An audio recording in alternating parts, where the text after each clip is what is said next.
Isang mananaliksik si Victor mula sa Maynila na pumasyal sa bahay ng kanyang pinsan sa probinsya.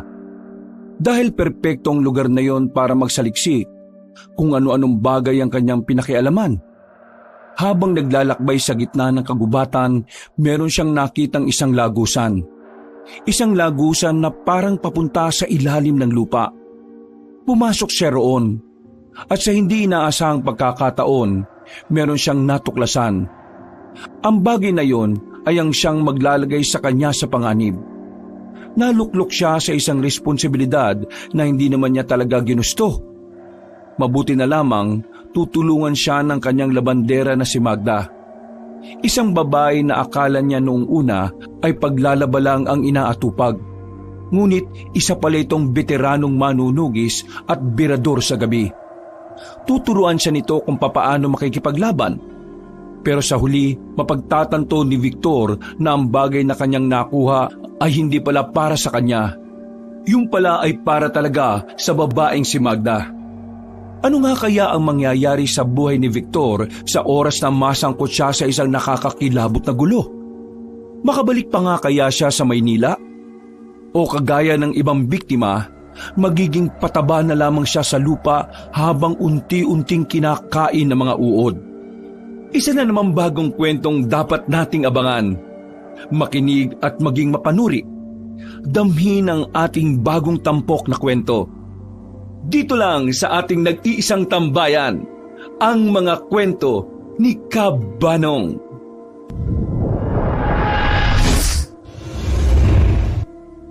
Pasensya ka na, Insan. Maputi kasi talaga rito kapag tapos ng malakas na ulan eh. Nawala sa isip ko na dalhin yung bota para hindi sana marumihan yung mga paa mo. Pambira ka naman. Anong tingin mo sa akin, maarte? Eddie, sanay na ako sa mga ganito. Trabaho kong sumutsot sa mga kung saan-saan para magsaliksik. Kaya walang problema sa akin ang mga ganitong sitwasyon, no? Kala ko kasi maarte ka kasi putis mayamang ka eh. Ang puti mo kaya, tisoy kumbaga. Tingin ko nga, magiging crush ka ng mga babae dito sa amin eh. Ikaw talaga, yan talaga naisip mo ah. Ay, siya nga pala, Insan. Matanong ko lang, sa dami ng probinsya, bakit ito pang sa amin ang napili mo? Sabihin na lang natin na mas maganda rito kasi nandito ka. Hindi ako mangungupahan. Wala akong babayaran sa pagkain kasi libre mo. Hoy, mag-ambag ka rin oh. Kapal na mukha nito. Ano kala mo sa akin, anli pera? Ito naman, biro lang. Sa totoo niyan, gusto ko na habang narito ako ako na munang sasagot ng kakainin natin. Ay, wag naman ganun. Ang akin lang mag-ambagan na lang tayo. Huwag ka nang mahiya. Minsan na lang naman tayo magkita Isipin mo na lang na libre ko to sa'yo. Kahit na kailan talaga galante ka no? Kaya gusto kita kasama Siguro, kung di ako bumalik dito sa amin, malaki na rin ang katawan ko katulad mo. Oo, kasi kung tumagal ka pa sa Maynila, isasama na kita sa mga gym O magdaan-daan ka dyan Ilang gulong ng sasakyan na ang lumubog dyan. Hindi man lang ba ito pinapaayos ng lokal ninyo? Aasa ka pa. Magagaling lang naman yung mga yun kapag malapit na ang eleksyon. Sa ngayon, wala pa silang pakialam dyan. Kapag botohan na naman, mag-uunahan ng mga yon kung sino magpapaayos ng daan na to. Ay nako, hiya mo na nga. Ay, siya nga pala. Nakauwi na rin ba yung utol mo rito sa inyo? Nung nakaraan, nagkausap kami nun Ang sabi niya, magkita na lang daw kami rito. Ay nako, nung nakaraan pa, palaging ang lasing O bakit? May problema yata kuya mo Oo, meron nga. Love life. Niloko ba naman siya nung long time girlfriend niya, Insan? Ay mali, hindi pala long time. 1 buwan lang pala kung tutuusin kasi, di ba, 9 years sila. Pero kasi, nung 1 buwan matapos siyang sagutin ng babae, may kalandian ng iba hanggang ngayon. Bale, niloloko na siya ng babae ng 8 years and 11 months. Ay grabe, kwentado mo talaga Oo naman, para malaman ng kapatid ko kung gaano siya katanga. Malapit sa isa't isa ang magpinsan. Sa katunayan, pareho naman talaga silang taga Maynila noon pa. Pero mula nang mamatay ang mga magulang ni Eddie, kinailangan na nitong umuwi ng probinsya para asikasuhin ang sakahan nila. Napatigil silang dalawa sa paglalakad sa harapan ng isang bakuran. Tinuro kasi ni Eddie ang babaeng naglalabas sa loob.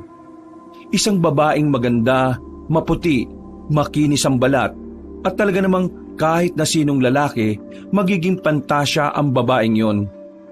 Nakikita mo yon? Oo, di naman ako bulag eh. Bakit? Ngayon ka lang ba nakakita ng babae? Yang babaeng yan, labandera yan dito sa amin. Naglalaba rin yan sa amin palagi kapag naipon na yung labahan ko. Minsan nga, kahit isa pa lang yung nasa labahan, parang gusto ko na kagad ipalabas sa kanya eh.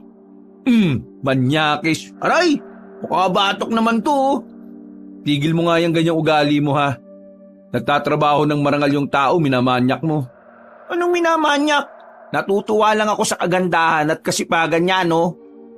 Inakbayan na lamang ni Victor ang kanyang pinsan at nagpatuloy na rin sila sa paglalakad. Nang marating na nila ang bahay nila Eddie, naabutan nilang nasa bakuran ng binatang si Manuel. Hapon pa lang, lasing na naman ito. Pagpasok pa lang nilang dalawa sa bakuran, napatingin na agad sa kanila ang lalaking si Manuel. Sumilay agad ang malapad nitong ngiti nang makita si Victor. Wow, wow, wow, wow, wow, wow! Uy, puro ka wow, wow, wow, wow. Para kang ambulansya ah. Pinsan, Victor! Ang pumangalawa sa kapugian ko! Buti naman, nandito ka na. Kararating ko lang eh, lasing ka na naman. Pambira ka naman, no? Alam mo kasi, meron akong dinaramdam eh. Masakit ang aking damdamin. Oo, alam ko na yan. Sabi na sa akin ni Eddie yung tungkol dyan. Ay, alam mo na pala. Kung ganoon, pwede mo ba akong samahan mag-inom? Uy, maya ka nga. Galing sa mahabang biyahe si Victor, paiinumin mo kaagad. Ayaw mo naman kasi ako samahan mag-inom eh. Kung pareho tayong lasing, sino na lang ang mag-aasikaso dito sa bahay? O sige na, tama na yan. Mamaya, sasamahan kita mag-inom. Kailangan ko lang magpahinga ha. Oh, sabi mo yan ha. Ayaw ko lang pinapaasa ako ha. Sawang-sawa lang umasa ang puso kong ito eh. Oo nga, kulit nito. Sige na, mamaya ka namang gulo. Tara na insan, magbihis ka na muna. May 2 kwarto sa up and down na bahay nila Eddie. Parehong nasa itaas ang 2 silid at isa sa silid na yon ang pangsamantalang gagamitin ni Victor. Maayos naman ang bahay. Hindi kalakihan pero ang mahalaga para sa binata ay malinis ito. Isa kasi ang kalinisan na tinitingnan nila sa mga bahay. Insan, pasensya na talaga kung makikitira muna ako ha. Kailangan ko lang talaga ng bagong article eh.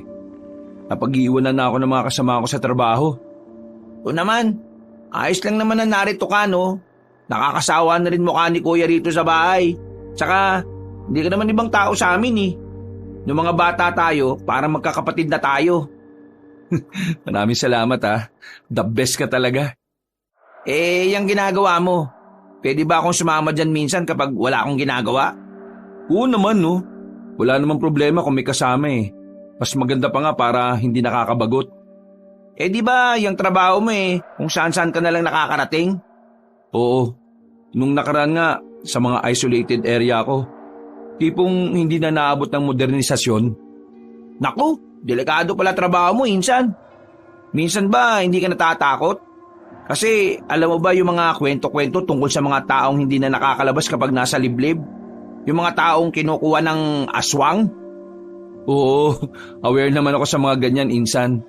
Pero wala pa naman akong naririnig na kwento na may aswang na kumuha ng tao eh. Pero naniniwala ka? Na may aswang? Oo! Oo naman. Bilang researcher, hindi naman nabago sa akin ng ganyan. Sa isip-isip ko nga minsan, parang gusto ko makakita ng aswang eh. Alam mo yun, curiosity. Para naman meron akong bagong article. Kung yan ang gusto mo, sakto punta mo. O bakit? Anong meron dito? Nung nakaraan kasi, may buntis na inaswang dito. Pero hindi pa sigurado kung aswang ba talaga o ibang hayop lang. Marami lang talaga nagsasabi na aswang yun. Pero kasi, hindi aswang ang subject ko ngayon eh. Ang subject ko kasi, mga kakaibang halaman. At base sa research ko, dito sa probinsya nyo marami yun. So hindi pala aswang. Pero If ever naman, di ba? Malay mo, habang naghahanap ka ng alaman, aswang ang makadaupang palad mo. Uy, huwag ka nga magbiro ng ganyan, gagi. Alam ko kung gaano kadelikado ang aswang, no? Kaya focus na muna ako kung anong pakay ko dito. Saka na yung aswang-aswang na yan. Saka na ang aswang. Pero kung ipagkakaloob sa'yo, bakit hindi, di ba? Sira. Nagtawanan na lamang silang magpinsan. Kinagabihan, naghanda na rin sila ng kanilang hapunan. Dalawa lang silang kumain ng sabay dahil nakatulog na ang lalaking si Manuel. Pagkatapos nilang kumain ay sandali na muna silang tumambay sa tapat ng kanilang bakuran habang nagkakape. Sa mga sandaling ito, masasabi ni Victor na sa wakas nakalanghap na rin siya ng sariwang hangin. Kakaiba ang dulot na kapayapaan sa utak ni Victor ang katahimikan na meron ng paligid. Kung ano-anong mga bagay lang naman ang kanilang napag-usapan. Mabilis na lumipas ang mga araw. Tila nasasanay na rin ang sistema ng binatang si Victor sa pananatili niya roon. Maaga na rin siyang natutulog at maagang nagigising. Hindi na rin siya namamahay. Maayos ang kanyang pagtulog kaya nakakapagtrabaho na siya ng matiwasay. Ilang araw nang pabalik-balik ang lalaki sa gubat. Sa ilang araw na yon, kahit na papaano ay may nakukuha na rin siyang mga halaman na pwede niyang gawing subject sa kanyang article. Ganun pa man, hindi na rin makontento ang binata. Kaya hindi pa rin ito tumitigil hanggang sa hindi pa siya nakakakita ng kakaibang halaman para sa kanya. Ang layo na natin.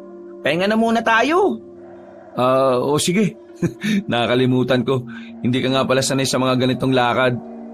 Sanay naman ako, insan. Ang kaso nga lang, namumulikat ang mga pako kagabi pa eh. Dapat pala, hindi ka na sumama. Ayaw ko naman sa bahay. Nakakapagod kayang tumambay dun. Buti nga si kuya nakakaisip mag-asikaso ng sakahan ngayon eh. Tama naman yun para naman malibang siya. Di yung puro na lang siya inom. Insan, tingnan mo yun oh. Ha? Ang alin? Ayun oh, yung hiwa sa katawan ng puno. Oh, ano bang meron? Alam mo ba, nung nakaraan, yan yung pinag-uusapan ng mga matatanda. O bakit? Kasi galing daw sa aswang ang hiwa na yan? Oo, ang sabi kasi nila, kalmot daw yan ang aswang. Yung mga aswang daw kasi, kapag naghahasa sila ng kuko, sa puno nila sinusubukan. Di sinasabi mong may dumaan na aswang dito? Baka, siguro, marahil. Kung sakali mang may aswang nga rito, di maganda. Iiwan kita para makain ka. Baliw! Ipinagpatuloy na lamang nila ang kanilang paglalakbay.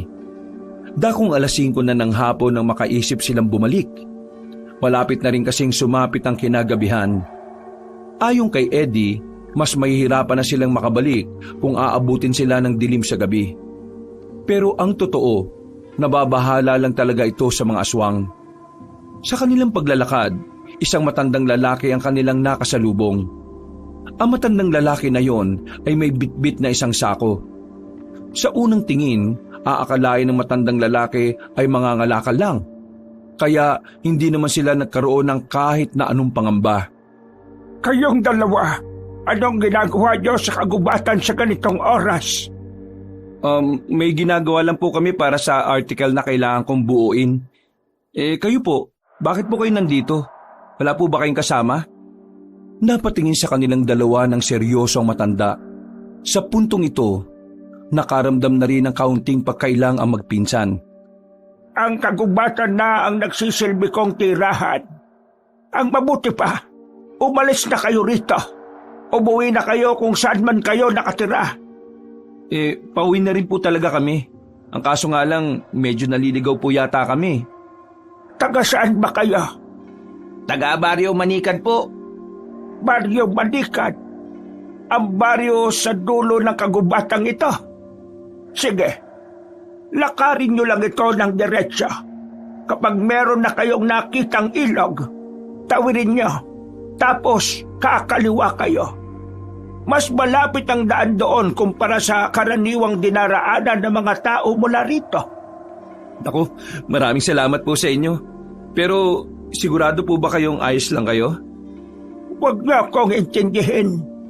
Mas isipin niyo ang sarili ninyo. Dahil kayo, mas malapit kayo sa kapahamakan. Sandali lang po. Ano pong pangalan ninyo? Manoy, yon ang pagkakakilala sa akin ng mga taong natulungan ko. Naglakad na palayo ang matanda, dala-dala ang mga bitbit nitong sako. Napapailing na lamang ang magpinsan. Masyado silang nahihiwagaan sa matanda. Pero kahit na ganon, aminadong magaan naman ang kanilang pakiramdam sa matandang yon. Naglakad na lamang ang dalawa. Sinunod nila ang direksyon na sinabi sa kanila ni Manoy. Narating nga nila ang ilog na hindi naman kalakasan ng ragasan ng tubig. Kaya naman, agad-agad din naman silang nakatawid doon. Nang kumaliwa sila, ay narating na rin nila ang daan patungo sa kanilang baryo. Dakong 6:00 na nang makabalik na sila. Habang naglalakad papasok ng kanilang baryo, meron silang nadaanan na kumpulan ng tao sa tapat ng isang bahay. Hindi na naiwasan na magpinsan na makiosyoso doon. Nakita nila ang isang babaeng nakatulala habang nakaupo sa gilid. Pilit itong kinakausap ng mga tao, pero hindi ito makapagsalita. Ayon sa kanilang naririnig, nakakita raw ng kakaibang nilalang ang babae. Ang nilalang na sinasabi nito ay kinakain daw ang katawan ng isang magsasaka sa gubat. Sa hindi malamang dahilan, biglang nagtayuan ang kanilang balahibo. Nagkatinginan na magpinsan. Pag-uwi nila sa bahay, naroon si Manuel na abalang nagsisibak ng kahoy. Inabutan nila itong naglalaga na sa salangan. Kita niyo yung kumpulan ng tao dyan sa kabila? Biktima raw ng aswang yun. Totoo ba talaga? Oo, kapatid yun ng tropa ko eh. Sabi ng tropa ko, nung nakaraan pa raw nakakakita ng ganun yung babae. Pero ngayon daw, mas malala. Kaya ngayon, parang nababaliw na yung kapatid niya. Hindi na makausap na maayos eh. Masyado yatang nasyak sa nakita niya. Ikaw ba namang makasaksi ng aswang eh? Nilalapa yung matandang lalaki, talagang masasyak ka nun. Ano naman kasi yung ginagawa niya sa gubat? May taniman sila sa gubat. Siguro kukuha siya ng tanim nila kanina. Partida anong oras pa lang yun, baliwanag pa. Naniniwala naman ako sa aswang. Pero hindi ko lang inaasahan na ganito pala talaga kalala. Nakilala na ba yung matandang lalaki? Kung sabi ng tropa ko, sabi ng kapatid niya, parang dayo lang yung matanda na yun. Mukhang nagkatotoo na nga yung sinasabi ni Aling Musni ah. Sino naman si Aling Musni? Kilalang manghuhula yun dito sa amin. Weirdo mga sinasabi nun. Kaya yung ibang tao galit sa kanya eh. Noong nakaraan, ang sabi ni Aling Musni, may paparating daw na dilubyo. Akala nung iba nung nakaraan, tinutukoy ni Aling Musni yung bagyo. Pero tingin ko, itong mga nangyayari yung tinutukoy niya eh. Sa aswang, maniniwala pa ako. Pero sa hula, nalalabuan ako dyan eh. Kasi naman insan, legit yung mga sinasabi ni Aling Musni. Nung nakaraang taon, munti ka na siyang makulong. Pero walang nangyari kasi wala namang kaso para sa mga manghuhula eh. Ang sinabi niya kasi, magkakaroon ng sunog sa munisipyo. Walang naniwala. Pero nangyari talaga. May namatay 2. Isang guard, tapos isang janitor. Marami pa siyang mga pangitay na nangyayari. Alam nyo, parang kakaiba pala talaga rito sa inyo yan, no? May aswang, may matandang babae na nagdidilang anghel. Baliw, hindi nagdidilang anghel. Yung mga sinasabi niya, nangyayari na talaga, kahit hindi niya pa sabihin. Nakikita niya lang sa pangitain niya. Kesa ini-stress niyo sarili niyo sa mga bagay na ganyan. Bakit hindi niyo na lang ako ipagsibak ng kahoy? Ako na magluluto nito oh. Oo nga. Buti naman at hindi ka nalasing ngayon, kuya. Wala namang mangyayari kung malulugmok ako eh.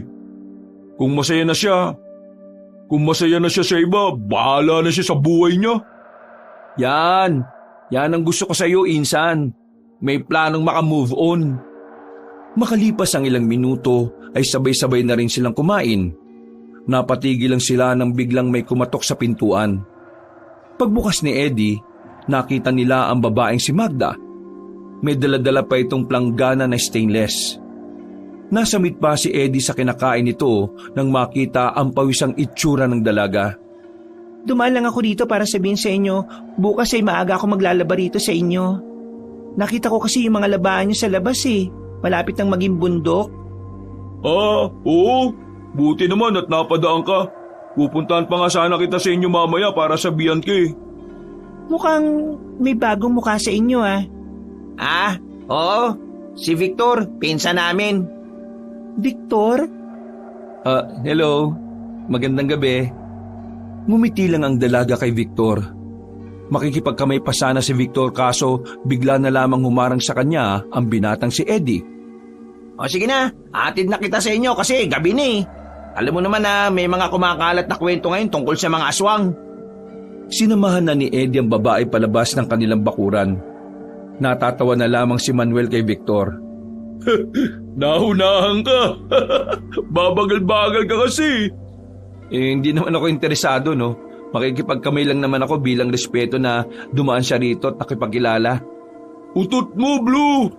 Bata pa lang tayo, alam kong lagi kang nauunahan ni Eddie pagdating sa babae. Paanong hindi maunahan? May pagkamanyak yung kapatid mo, no? Ipinagpatuloy na lamang nila ang kanilang kinakain. Makalipas ang ilang oras, ay sakalang nakabalik ang binatang si Eddie. Kung saan-saan pa kasi ito dumaan. Kinabukasan ng umaga, maagang nagising ang tatlo. Wala naman silang gagawin ng oras na yun. Nagising lang talaga sila dahil alam nilang maaga ring darating ang babaeng si Magda. Habang naglalaba ang babae sa kanilang bakuran, nasa labas din sila habang nagkakape. Hindi nila mapigilang mapatingin sa babae. Para kasi talagang nagliliwanag ang ganda nito sa umagang yon. Wala na ba kayong labahan sa loob? Matatapos na siya oh. Dagdagan nyo pa. Sira ulo, may pambayad ka pa ba? Puro ka naman ganyan, Eddie. Torpe ka naman. Pormahan mo kung gusto mo. Di nagselos ka naman. Magda, may sasabihin daw si Eddie oh. Uy, maratong timang. Ano yun, Eddie? Ha? Wala. Sabi ko, kapag pagod ka na, merong pagkain sa loob.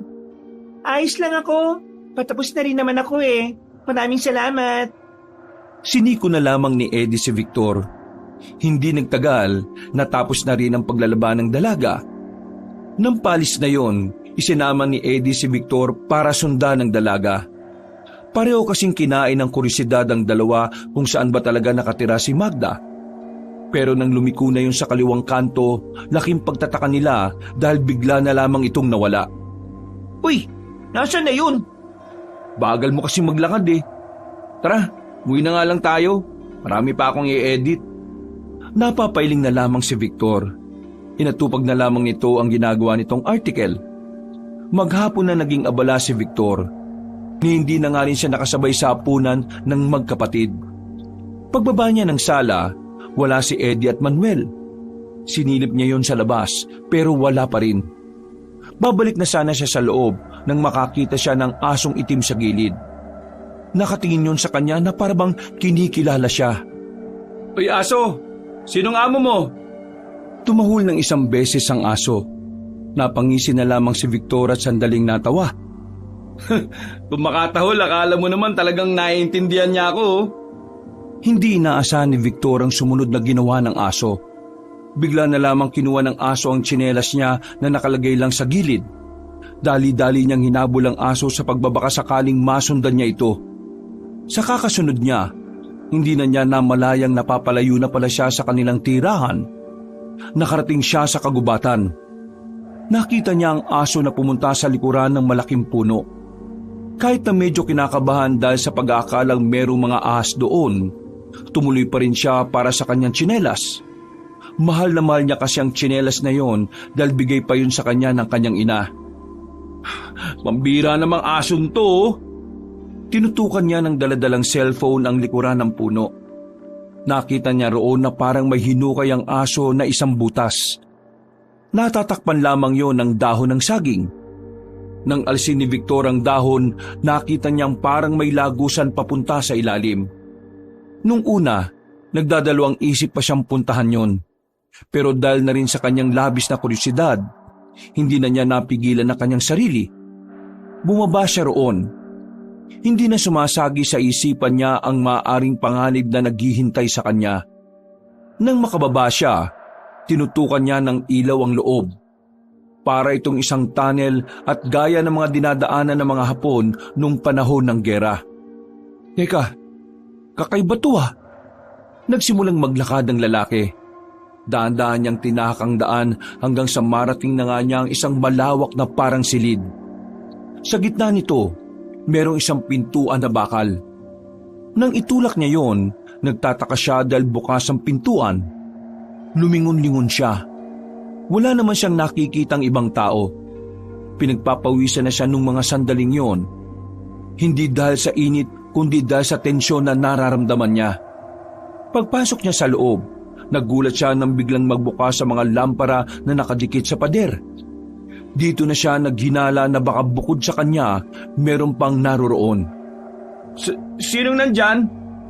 Kinuha na niya ang kahoy na nakasandal sa gilid para gawing proteksyon. Maraan siyang naglakad. Mga ilang sandali lang, meron siyang natapakan na kung ano. Napasigaw na lamang siya nang bigla siyang nahulog sa isa pang butas. Dumulas siya ng dumulas. Hindi niya alam kung saan siya dadalhin ito. Pero nagulat na lang siya nang ilabas siya ng lagusan na yon sa gilid ng ilog. Hindi na niya alam kung saan ang lugar na yon. Kinakabahan na siya sa ideyang baka hindi na siya makabalik. Linti kasing aso yun eh. Ang bira naman talagang buhay to. Paano ako makakabalik nito? Napalingon siya sa punong nasa kabilang banda ng ilog. Hindi siya makapaniwalang parang umiilaw ang katawan ng puno. At sa hindi na naman niya malamang dahilan, unti-unti na namang humahakbang ang kanyang paa palapit doon. Para bang hinahatak talaga siya para lumapit. Nang makalapit na siya, ay sa kanya lamang nakita ang isang espada na nakabaon sa katawan ng puno. Nagtataka niya muna itong sinuri. Sa buong buhay niya ay ito ang unang pagkakataon na nakakita siya ng ganon. Kinusot-kusot niya pa ang kanyang mga mata sa pag-aakalang nananaginip lamang siya. Pero totoo ang nangyayari. Ang kanyang nasasaksihan ay parte ng realidad na kanyang ginagalawan. Unti-unti niyang hinugot ang espada. Nang makuha na niya yon, biglang nawala ang liwanag sa puno. Nakarinig na lamang siya ng pagaspas ng mga dahon. Sa takot, muli siyang bumalik sa lagusan. Kahit na hirap na siyang akyatin yon, ay ginawa niya. Marahil dahil na rin sa takot kaya nagawa niyang makabalik. Nakalabas siya sa butas na yon at muling nakabalik. Wala pa rin ang makapatid na Edith Manuel sa bahay. Parang wala siya sa sariling tiningnan ng espada. Hanggang sa mga sandaling ito, hindi pa rin siya makapaniwala na dinala niya yon. Gagi, anong gagawin ko rito? Nang marinig na niya ang tinig ng magkapatid sa bakuran, ay dali-dali niyang inilagay ang espada sa ilalim ng kama. Sakto namang pinuntahan na siya ni Eddie sa kanyang silid. Oh, bakit parang nakakita ka naman ng multo? Tsaka, bakit ang dumi ng katawan mo? Gumapang ka ba sa lupa? Ha? May nakita kasi ako kaninang manok. Ayun, inuli ko kaso ang bilis. Madapa-dapa ako sa lupa kaya eto, nagkaganito ako. Sus, pambira ka. Huwag ka basta-basta manghuhuli ng manok. Baka mamaya kinamampidring yun, di nadali ka. Basagulero pa naman yun. Ha? Ganun ba? Teka, saan ba kayo galing? Sa sakaan lang. May bumili kasi ng mga una naming ani ni kuya eh. Gutom na kasi ako eh. Kain na tayo. Kumain na kami kanina. Ikaw, kumain ka na. Pero magpalit ka nga muna ng suot mo. Para kang napabayaan eh. Lumabas na rin si Eddie. Napabuntong hininga na lamang din si Victor. Noong mga sandaling yon, muli niyang sinilip ang espada sa loob. Napailing na lang ang lalaki. Makalipas pa ang ilang araw, naging abala ang binata sa kanyang ginagawang article. Ilang gabi na niya itong inaatupag. Pero sa kasamaang palad, hindi natuwa ang kanilang boss nang ipasa na niya yon sa email ng kumpanya. Banas na banas ang binata nung hapon na yon. Kailangan na naman kasi niyang umulit. May kapareho kasi siyang subject at ang mas masakla pa, mas nauna pa sa kanya yung nagpasa. Ganun ba talaga kahirap yung ginagawa mo? Oo, mahirap. Lalo na kapag yung mga katrabaho mo, kapareho mo yung utak. Kasi kung anong gusto mo, malamang gusto rin nila. Kaya nga ako nagpunta rito sa inyo para makahanap ng kakaiba eh. Putik na yan. Ganon din pala nahanap ng isa kong katrabaho. Paano na ngayon yan? Napasandal pa si Manuel sa dingding habang nanguya ng mangga. Silang dalawa naman ni Eddie ay nasa sahig lang nakaupo at napapak naman ng bagoong. Di balik ako sa umpisa. Hahanap na naman ako ng halaman na walang katulad sa katrabaho ko tapos gagawa ulit ako ng article. Kailangan ba talaga halaman? Hindi ba pwedeng hayop o nilalang? O kaya aswang? Total, yun naman ang uso ngayon dito eh. Nasabi ko na nga sa kanya yan, kaso ang sabi niya, halaman daw talaga. Wala naman akong sinabi na halaman lang. Ang sabi ko, yung kakaiba na pwede naming itampok sa ilalabas na magazine ngayong taon. Paano kaya kung subukan ko nga itong aswang na to? Sigurado ka bang ayos lang talaga? Baka mamaya mas lalong mabwisit sa'yo boss mo kasi biglang horror yung sa'yo. Wala na siya magagawa kapag tapos na. Ang mahalaga, ako ang kakaiba. Uy, pinibiro ka lang namin ha. Alam mo ba kung gaano kadelikado ang aswang? Baka mamaya niyan mapahama ka pa eh. Akong bala, kayang-kaya ko yan. Sumilay ang nakakalokong ngiti ni Victor. Tila bigla na lamang itong nagkaroon ng matinding interes sa mga aswang. Malakas ang kanyang loob dahil ang akala niya basta-basta lang ang mga aswang. Kaya naman ilang araw pa ang nakalipas, nag-umpisa na nga ang binata sa pag-i-interview ng mga taong may alam sa mga aswang. At sa dami ng kanyang mga napagtanungan na kadalasan ay matanda, marami na rin siyang mga naisulat na detalye na kanyang magagamit. Mas madali para sa kanya ang bagong subject na kanyang pinili. Isang gabi, niyaya ni Victor ang kanyang pinsan para gumala sa kagubatan. Ito ang oras na susubukan nilang makakuha ng video ng isang aktwal na aswang. Noong mga sandaling yun, walang nararamdamang takot si Victor. Sa halip, excited pa siya sa maaaring mangyari. Alam mo, Insan, tingin ko, hindi talaga tama tong gagawin natin eh. Oh, bakit naman hindi tama? Kailangan ko nga to sa trabaho ko eh. Ikaw naman kasi, sinabi na kitang huwag ka nang sumami. Nag-aalala kasi ako sa'yo. Mamaya mapahama ka pa. Ako pa mayari kay tita. Uy, narinig mo ba yon? Ha? Ang alin? Wala, joke lang. Takot ka kagad no? Ito naman talaga parang sinaulo eh. Biro lang, to naman Nang maglalakad na sana sila uli, napatigil sila nang makarinig ng parang tunog ng paniki. Yung bang tunog ng ik-ik. Na nung una, hindi naman nila alam kung saan nagmumula. Hinihilan na siya ni Eddie para umalis. Pero mas lalong nagkaroon ng interes si Victor noong mga sandaling yon. Para sa kanya, yun na ang tamang pagkakataon para magtagumpay siya sa kanyang trabaho. Dito ka na lang. Ako na lang hahanap. Uy, teka, sasama na ako. Baka mamaya ako pa atakihin dito eh. Parang batang nakasunod si Eddie sa kanya. Nakahawak pa yun sa kanyang damit. Palingon-lingon sa paligid at kung saan-saan itinatapat ang ilaw. Bumuntong hininga si Victor. Nang marating na nila ang harapan ng puno ng akasya, dito na nila mas malakas na narinig ang kakaibang tunog. Kahit na wala silang dala na kahit na anong sandata na pamprotekta at tanging kamera lamang ang meron at flashlight, hindi pa rin nagdalawang isip si Victor na tingnan kung ano ang nasa likuran ng malaking puno na yon. Pagtutok nila ng ilaw doon, saktong natalisod si Eddie. Dahilan para masagi siya nito at mabitiwan ang hawak-hawak na kamera. Tumutok lang sa babae ang kamera at tanging paalang ng aswang ang nakuhanan. Laking gulat naman ng magpinsan nang makita nila ang aswang na nakatingin sa kanila. Meron din silang nakitang katawan ng babae na wala ng buhay. na ang hinala nila, ang aswang na yon ang gumawa. Tumakbo ang aswang daladala ang katawan ng babae. Sa sobrang pagkabigla, hindi agad nakagalaw ang dalawa. Pero nang matauhan, dali-daling kinuha ni Victor ang kamera at kinuhanan ng pinanggalingan ng aswang. Kitang-kita roon ang nagkalat na dugo. Sinabi ko naman sa iyo umalis na tayo eh. Hindi natin nakuha ng video yung mismong aswang. Ikaw kasi. Huwag mong sabihin na ahabulin mo pa yun. Oo, sayang ang pagkakataon. Baliw ka na talaga no? Ano ba para tong bata? Kailangan ko to, no? Ikaw, umuwi ka na muna. Hindi pinakinggan ni Victor ang kanyang pinsan. Naglakad siya para sundan kung saan nagtungo ang aswang. Hindi na rin sumunod sa kanya si Eddie sa sobra nitong takot. Pero hindi pa naman nakakalayo si Victor, napatigil na siya dahil bumalik ang aswang para sa kanya. Pagtutok niya ng ilaw, nakita niyang nasa harapan na niya yun. Duguan ang bibig. Magkahalong dugo at laway ang umagos mula sa bibig nito.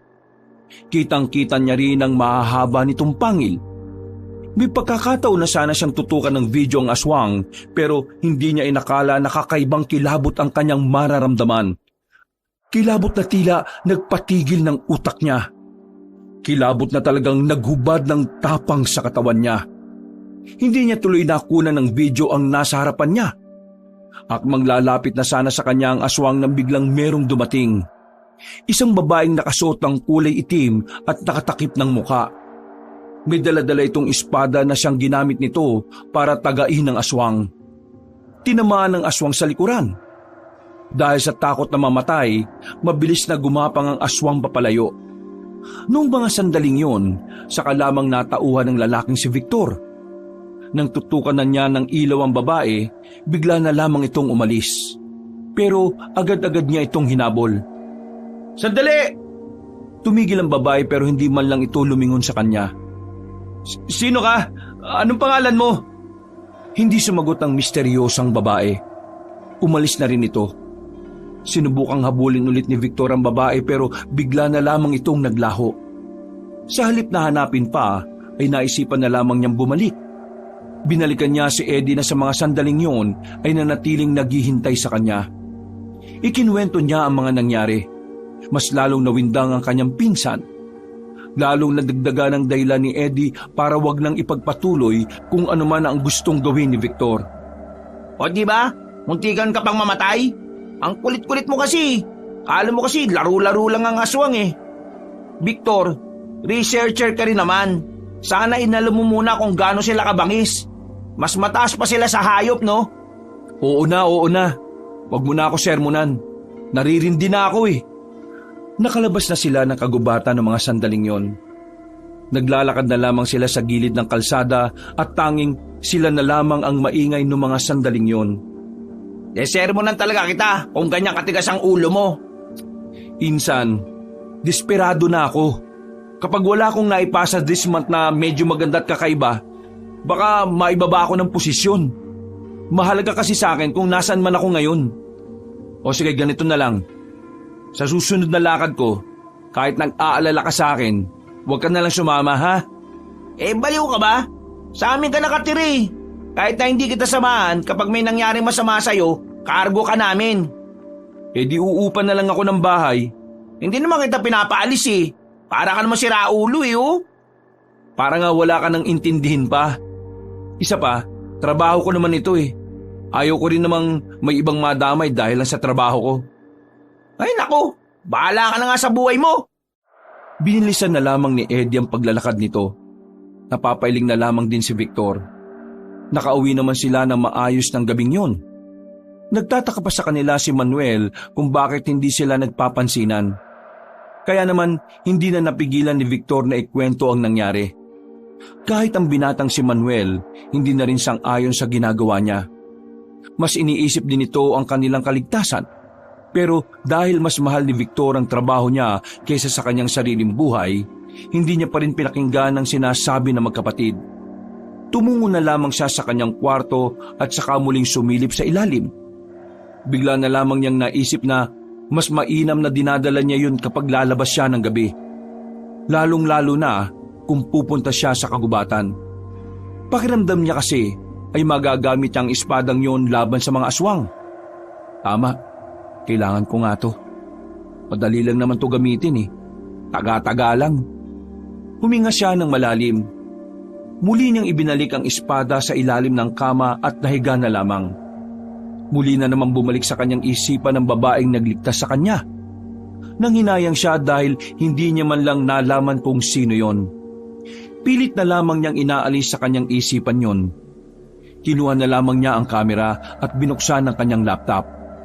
Naisipan na lamang niyang ayusin ang video na yon at nang magawa na rin niya ng article. Madaling araw na nang matapos si Victor sa kanyang ginagawa. Nakaramdam na rin siya ng antok kaya agad na rin siyang natulog. Kinabukasan ng umaga, paggising niya ay nasa bakuran nila ang labanderang si Magda. Pero hindi yon naroon para maglaba. Nagpunta ang babae para maningil. Maraming salamat nga.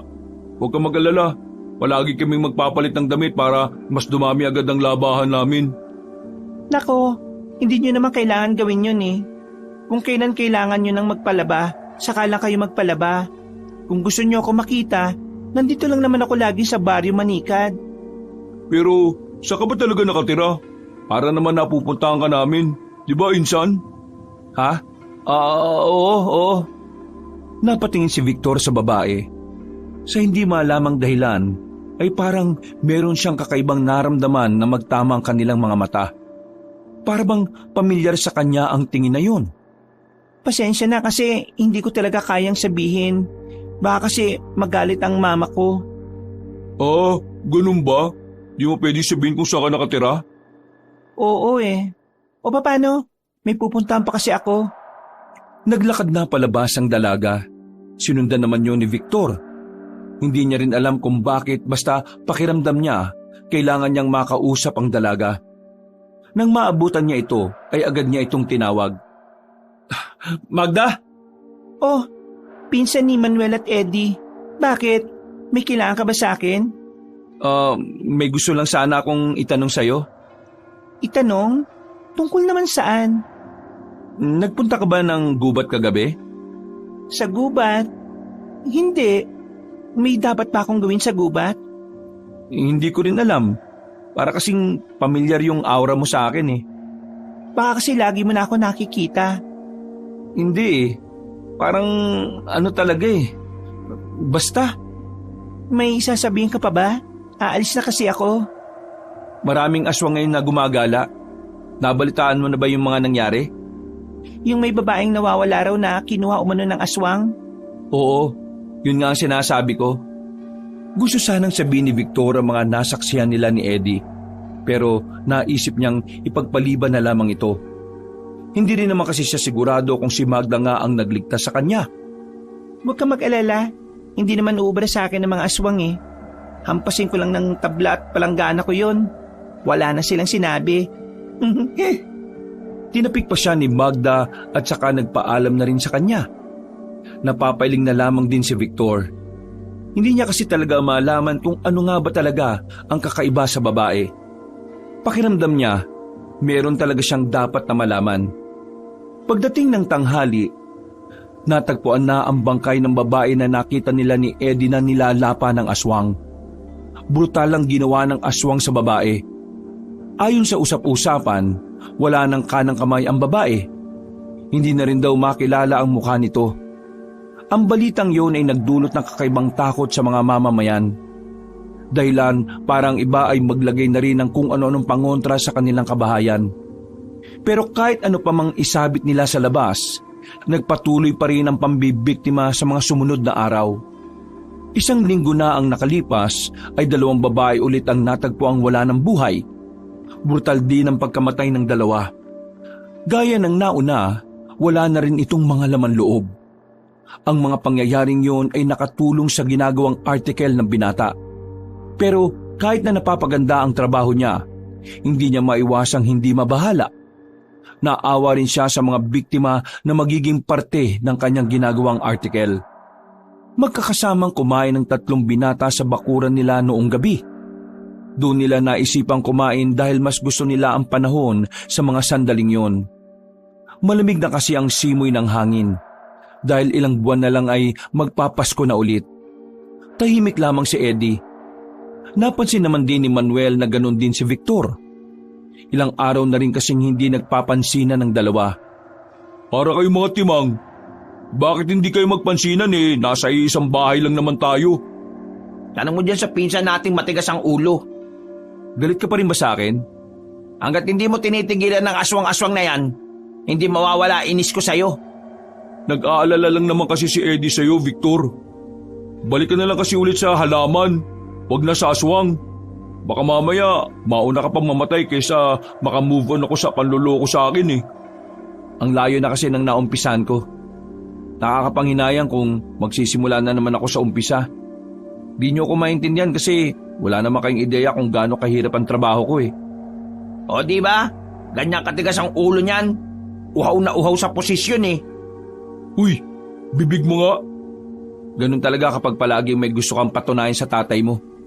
Hindi mo yung maintindihan kasi si Tito, kahit nasa ibang bansa dati, mahal na mahal kayo. Ay nako, sige na. Tapos na ako kumain. By the way, sarap ng luto mo, Manuel. Pwede ka na sana mag-asawa kaso wala ka naman syota. Uy, teka, saan ka pupunta? Diyan lang sa labas, papahangin. Umalis na rin kagad si Victor. Tinapik naman ni Manuel si Eddie sa balikat para pagalitan. Maayos ka nga ng sinasabi mo. Nag-aalala rin naman ako sa kanya. Pero iniisip ko pa rin kung ano yung mga bagay na hindi ko alam na siya lang ang nakakaintindi. Dahan-dahan ka rin, Eddie. Tingnan mo, tameme ka ngayon. Nakasakit ka ng damdamin. Bumuntong hininga na lamang si Eddie. Samantalang si Victor naman, naglakad-lakad na lamang hanggang sa makarating na ito sa lumang waiting shed. Nagmuni-muni siya roon. Dahil boring at walang magawa, naisipan ni Victor na kunin ang espada. Natsyempohan niyang nasa loob ng silidang magkapatid kaya nailabas niya ang espada nang hindi nakikita ng mga yon. Tumungo siya sa malapit na ilog sa kanila. Wala nang katao-tao roon. Kahit na may bahid ng pagkabahala dahil sa maaring banta ng mga aswang, tumambay siya roon habang sinusubukang gamitin ang espada. Winawasiwas niya yon. Pero kahit na anong gawin niya, hindi na niya nakikita ang kakaibang liwanag na nakita niya noong una niya itong matagpuan. Ano kayang meron dito? Tiningnan niya ng maigi ang espada, pero natigilan ng kanyang ginagawa nang makitang may dalawang tao ang dumating. Isang babae at isang lalaki. Sa naririnig niyang tawanan ng dalawa, alam na agad niyang merong gagawing kababalaghan ng dalawa. Nagtago na muna siya sa gilid. Pumeso naman ang magkasintahan sa likuran ng malaking puno. Mga ilang sandali lang, narinig na lamang niya ang pag-ungol ng dalawa. Pambirang magsyota to, mga walang perang pang-hotel. Ano to? Nature trip? Aalis na sana si Victor nang biglang mapasigaw ang babae. Nakita na lamang niyang tumatakbo paalis ang lalaki. Iniwan nito ang kasintahan, habang ang babae napapaupo at napapaatras. Mga ilang sandali lang nakita na rin ni Victor ang aswang na pilit lumalapit sa kawawang babae. Sa hindi niya malamang dahilan, bigla na lamang siyang nakaramdam ng init sa buong katawan niya habang hawak ang espada. Parang may pumasok na ideya sa utak niya na kailangan niyang tulungan ng babae. Akmang hawakan na ng aswang ang babaeng yun nang tumakbo si Victor papalapit. Nagulat ang aswang sa kanya. Hindi na yun nakapaghanda pa. Tinagana ni Victor ang aswang at tinamaan naman yon kaagad sa balikat. Agad na tumumba ang nilalang. Ang babae naman ay nagtungo sa kanyang likuran. Takot na takot. Ramdam na ramdam niya ang nanginginig nitong kamay habang nakahawak sa kanyang damit. Nang masiguro na ni Victor na wala na nga ang aswang na yon, pinaalis na rin niya ang babae. Marahan namang nilapitan ni Victor ang wala ng buhay na aswang. Tinusok-tusok niya pa ito ng espada pero hindi na talaga yung gumagalaw. Noong mga sandaling yun, hindi na niya naisip pa ang kanyang trabaho. Parang mas nangibabaw sa kanya ang kagustuhang makapagligtas ng buhay. Kakaiba kasi ang pakiramdam na naidulot sa kanya dahil meron siyang natulungan. Pero sa isip-isip niya, malakas ang kutob niya na ang gustong biktimahin ng mga aswang ay puro babae lang.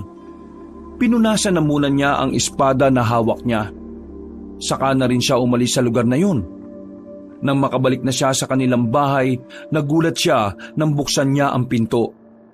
Inabutan niya kasi ang magkapatid sa sala. Takang-taka habang nakatingin sa kanya at sa hawak niyang mahabang patalim. Oh, bakit? Bakit may dala kang ganyan? Saan galing yan? Ha? Ano kasi,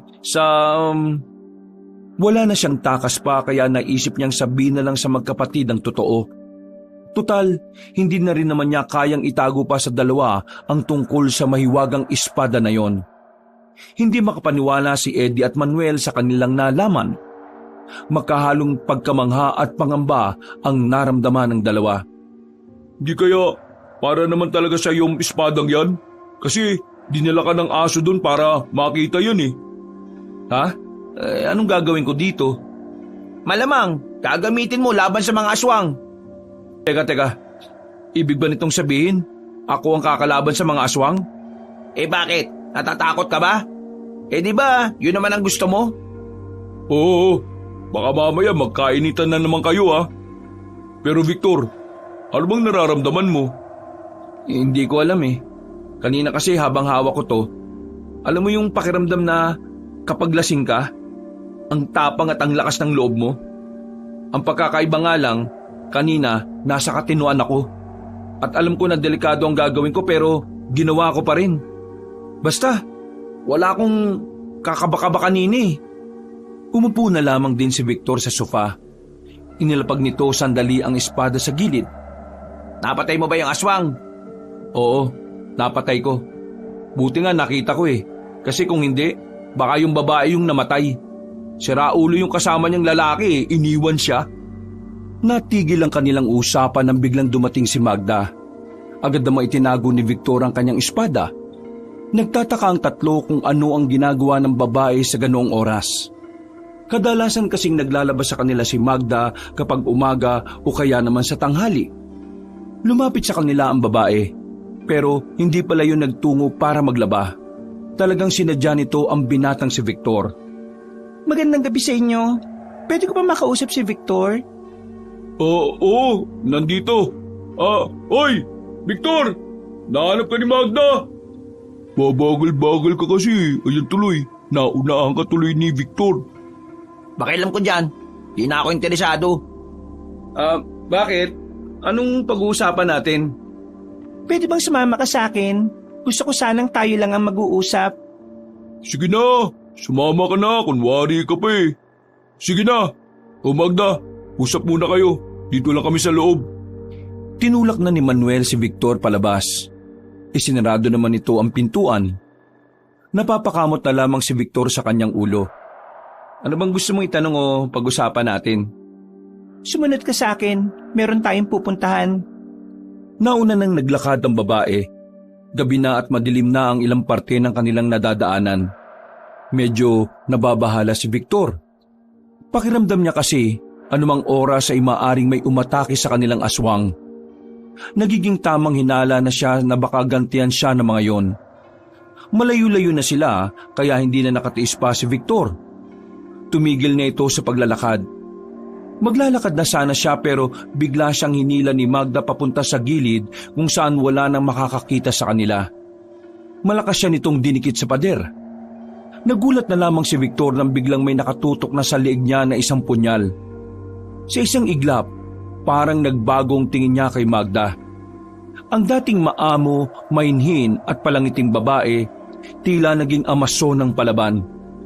Sabihin mo, sino ka ba talaga? Ha? Ako nga si Victor, di ba? Sino ka at bakit meron kang espada? Teka, paano mo nalaman yon? Nakita kita kanina kung paano pinaslang ang aswang. Nandun ka rin pala? Anong ginagawa mo ron? Huwag mong ipasa sa akin ang tanong. Tinatanong pa kita kaya sumagot ka. Sino ka ba talaga? Bakit may espada kang hawak at paano mo napaslang ang aswang na yon? Kung pangkaraniwang mananaliksik ka lang. Pwede bang alisin mo muna yung nakatutok sa akin? Hindi ako makapagsalita na maayos eh. Kung makatutok ka, akala mo naman talaga masama akong tao. Binitiwan ng babae si Victor. Inayos na muna ng binata ang kanyang nagulong kwelyo. Kung ang tinatanong mo sa akin yung espada, hindi rin naman sa akin yun eh. Nung nakaraan, may asong itim na dumalaw sa bakuran namin. Bigla niya kinuha yung tsinelas ko. Naibalik ko naman yung tsinelas ko pero dahil doon, nakuha ko yung espada. Sinundan ko yung aso. Nakarating ako sa parang tunnel. May nalustan akong butas. Nahulog ako at dumulas. Tapos, nagulat na lang ako. Nasa ilog na ako. Tumuwid ako sa kabila. May puno kasing nagliliwanag yung katawan. Paglapit ko, nakatusok yung espada doon. Kaya kinuha ko. Tapos, ayan na, nasa akin na. Kanina, dinala ko to kasi gusto ko lang gamitin. Practice ba? Wasi-wasiwas? Pero hindi ko naman inakala na magagamit ko talaga sa aswang ngayon. Sigurado kang walang nagbigay sa'yo niyan? Ulit nito. Wala nga. Pero teka nga, ikaw naman ngayon ang sumagot sa tanong ko. Sino ka rin ba talaga? Akala ko labandera ka, pero may kakaiba ka palang pagkatao. Sabi mo sa akin ngayon kung sino ka, kasi sinagot ko ng maayos ang tanong mo. Labandera ako sa umaga. Paraan ko yun para maitago ko ang katauhan ko. Pero ang totoo, isa akong birador. Manunugis ng aswang. Ang natitirang manunugis sa angka namin. Kaya pala pakiramdam ko may kakaiba sa iyo eh. Teka, tama. Siguro ikaw yung nagligtas sa akin ano? Oo, ako nga yung babaeng yun. Ayos din ha. Kalain mo yun. Pero bakit ba nanggugulo ang mga aswang dito? 3 na ang biktima eh. Puro babae. Ano bang meron? Mahilig sa babae mga aswang. Dahil para sa kanila, mas masarap ang dugo at karne ng mga babae kaysa sa mga lalaki. Pero hindi ibig sabihin nun, ligtas na ang mga lalaki. Pinapatay lang nila ang mga lalaki, hindi nila kinakain. Siya nga pala, wag mo na muna itong ipapaalam sa iba ha. Total meron kang espada. Tingin ko, kailangan natin magtulungan para puksain ng mga aswang dito. Teka, wait lang. May trabaho kasi akong ginagawa eh. Hindi ako nagpunta rito para makipagpatayan sa mga aswang na yan. Kaya ba ng konsensya mong manahimik lang, kahit na may kaya ka namang gawin? Nako, ayos. Nangonsensya pa to. Bukas ng hapon, pumunta ka sa kabilang baryo. Sa baryo Magsayo. Malapit lang dito. Doon ako nakatira. Tuturuan kita ng lahat ng kailangan mong malaman. Kailangan ko ng tulong mo, lalo na't may tinataglay ka namang kakaibang espada. Hindi ko lang alam ha. Trabaho naman kasi ang pinunta ko rito eh. Hindi ako nagpunta rito para tulungan ka makipaglaban sa mga aswang. Ayaw ko pang mamatay. Gusto ko pang makabalik ng Maynila. May buhay ako naghihintay doon sa akin eh, no? Hindi kita pipilitin kung ayaw mo. Pero sana, kaya mong makita na may mapapahamak kahit na pwede ka namang kumilos. Hindi ko sila obligasyon, no? Siguro naman maintindihan ng Diyos na may sarili din naman akong buhay. O siya, sige na. Aalis na ako. Huwag ka mag-alala. Hindi ko naman ipapaalam sa 2 pinsan ko ang tungkol dito. Bumuntong hininga ang lalaking si Victor at naglakad na rin paalis. Pailing-iling lang siya. Pero sa loob-loob niya, sobra siyang nawiwindang sa lahat ng nangyayari. Hindi niya alam kung ano ang gagawin niya. Pakiramdam niya kasi, hindi niya rin kayang walang gawin. Lalo na kapag alam niyang may mga pwedeng mapahamak dahil sa mga aswang. Mabuting tao rin naman kasi si Victor. Kahit na uhaw siya sa papuri ng ama, meron pa rin naman siyang malasakit sa ibang tao. Yun ang isa sa mga bagay na minsan nagiging kahinaan na rin niya. Nang makauwi na siya sa kanila, nakaabang ang magkapatid at kapwa gustong malaman kung ano ang napag-usapan nila ni Magda. Pero dahil nangako siya sa babae na hindi lalabas ang lihim, iniba na lamang niya ang usapan. Oh, ano nangyari? Mukhang madibdiban ang pinag-usapan niyo ah. May maganda bang balita? Nagtapat siya sa akin. Ang sabi niya, gusto niya raw ako. Gagi, totoo? Hindi ba joke to? Huwag ka magalala, Eddie. Hindi naman ako pumatol sa kanya eh. Ang sabi ko, wala akong panahon sa mga landi-landi na yan. Sa madaling sabi, walang namagitan sa amin. Kaya malaya kang pormahan si Magda. Kasi yun naman talaga ang gusto mo nung una pa lang, di ba? Ikaw pa talaga ng busted ha? Pinaglolo ko yata tayo ni Victor eh. Kung ayaw niyong maniwala, edi tanungin niyo na lang si Magda kapag naglabas siya uli rito. O sige na, akit na muna ako. Magpapahinga pa ako. Ang daming nangyari ngayon eh. Naglakad na lamang patungo sa itaas ang lalaki. Isinarado niya ang pintuan at saka napasandal sa dingding. Ay, pambihirang buhay to.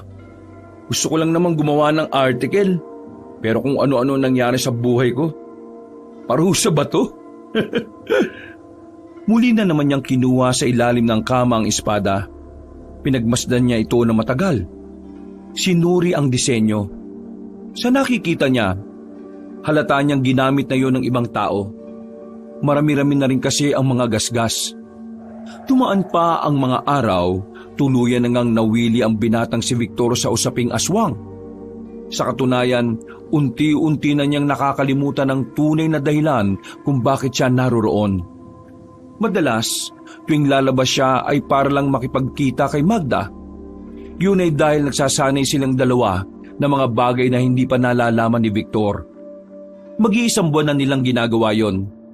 Kahit si Eddie at Manuel ay nagtataka na rin sa kanya. Ang sabi niya kasi noon, 1 buwan lang ang itatagal niya roon at uuwi na rin kagad siya sa Maynila. Yun ay dahil na rin sa kanyang trabaho. Pero lumampas na ng 1 buwan at ngayon ay magta3 buwan na siya sa poder ng magkapatid. Walang kaalam-alam si Eddie at Manuel na pinaghahandaan na ni Victor ang posibilidad na makaharap nila ang mga aswang. Ang alam lang ng magkapatid ay nagsimula ulit siya ng bagong subject na gagawa ng article. Napapadalas na yata ang alis mo ng hapon ah. Tapos maya-maya uuwi ka naman ng alanganin. Victor, alam mong delikado ngayon, di ba? Wala naman ng napapabalitang may aswang pa rin eh. Tsaka, di ba, babae lang naman ang inaatake nila. Kahit na, paano kung matripan ka ng mga aswang? O kaya, dahil alam nilang nakapatay ka ng aswang nung nakaraan eh, gantihan ka nila. Huwag kayo mag-alala, kayang-kaya ko naman ang sarili ko eh. Isa pa, may proteksyon na naman ako. Dala-dala ko lagi yung espada. Kailangan ko to habang nagdo-document ako ng mga bagay-bagay. Sinasabihan ka lang namin. Pero kung anong gusto mong gawin, bahala ka na. Basta umuwi ka lang palagi ng buhay ah. Tumangot ngumiti na lamang si Victor. Dali-dali na rin siyang lumabas ng bahay. Tinungo niya ang lugar kung saan sila madalas magkita ni Magda.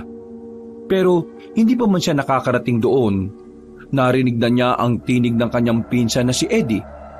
Sa kanya lamang napagtanto na sinundan pala siya nito. At kasama pa talaga si Manuel. Mabilis niyang inalis ang tela sa espada. Pakagat pa lang naman ang dilim kaya mabilis niyang narating ang magkapatid. Pambihira naman. Bakit ba kasi kayo sumunod? Ikaw, saan ka ba talaga pumupunta? Hindi ka naman dumadaan dito dati ah. Mamaya na nga kayo magtalo. Yung aswang Victor, muntikin na niya kaming madagit. Nandyan lang siya, gumapang sa puno. Sige, sa likod lang kayo ah. Ako nang bahala. Sigurado ka ba talaga? Hindi ka ba natatakot? Hindi na nagsalita pa si Victor nang maramdaman na niya ang presensya ng aswang. Gapang lang yun ng gapang sa paligid. Hindi nagtagal, bigla na lamang siyang sinakmal ng isang aswang na lumabas sa gilid. Buti na lamang ay agad siyang nakailag. Sa muling pag-atake ng aswang sa kanya, hindi na siya nagdalawang isip na iwas-iwas ang kanyang hawak na espada. Tinamaan niya naman yun. Bumulagta agad ang aswang, pero hindi nila inaasahan na meron pala itong kasama. At sa pagkakataong ito, nakita ni Victor na mas malaki na sa kanya ang lalaking aswang. Pero hindi man lang nakaramdam ng kahit na anong takot ang binata. Sa halip, mas pinag-igihan niya pa ang pakikipaglaban. Winasiwas ni Victor ang kanyang espada. Namamangha naman sa kanya ang dalawang magkapatid. Hindi sila makapaniwala sa galaw ni Victor na parabang kalkulado, organisadong-organisado.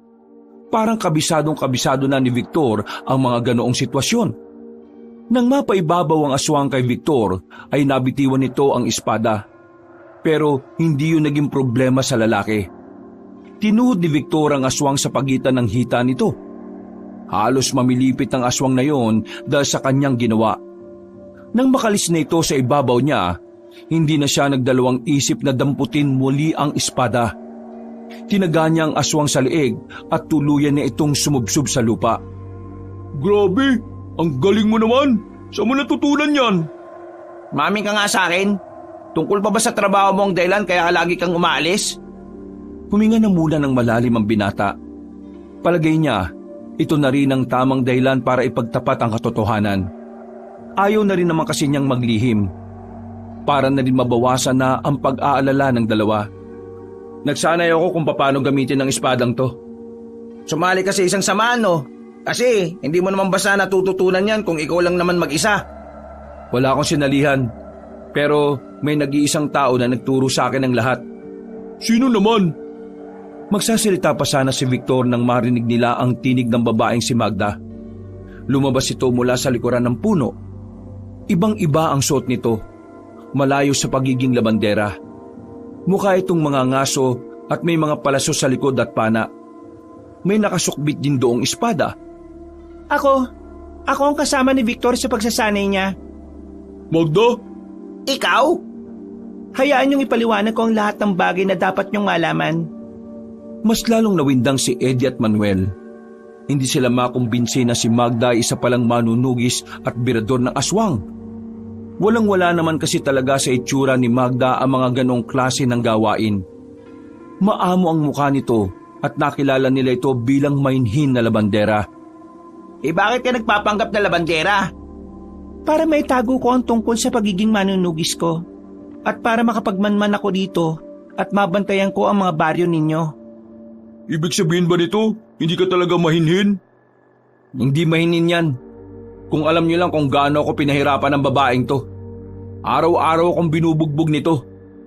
Di ko nga alam kung bakit di niyo man lang napansin eh. Kuya, parang kayang-kaya tayong ibalibag nito ni Magda ah. Pero huwag kayong mag-alala. Aswang lang naman ang binibira ko. Paano yan ngayon? Alam na nitong dalawa. Isa sa mga dahilan kung bakit pinaalam ko na rin sa kanila ay dahil isasama natin sila sa laban. Ha? Pinagsasabi mo? Duwag ka ba? Ang lakas-lakas mong magkagusto sa akin tapos takot ka sa aswang? Wala kang pag-asa sa akin kung ganyan kakalambot. Ikaw, ayaw mo rin? Ako? Ha? Sige, sasama ako.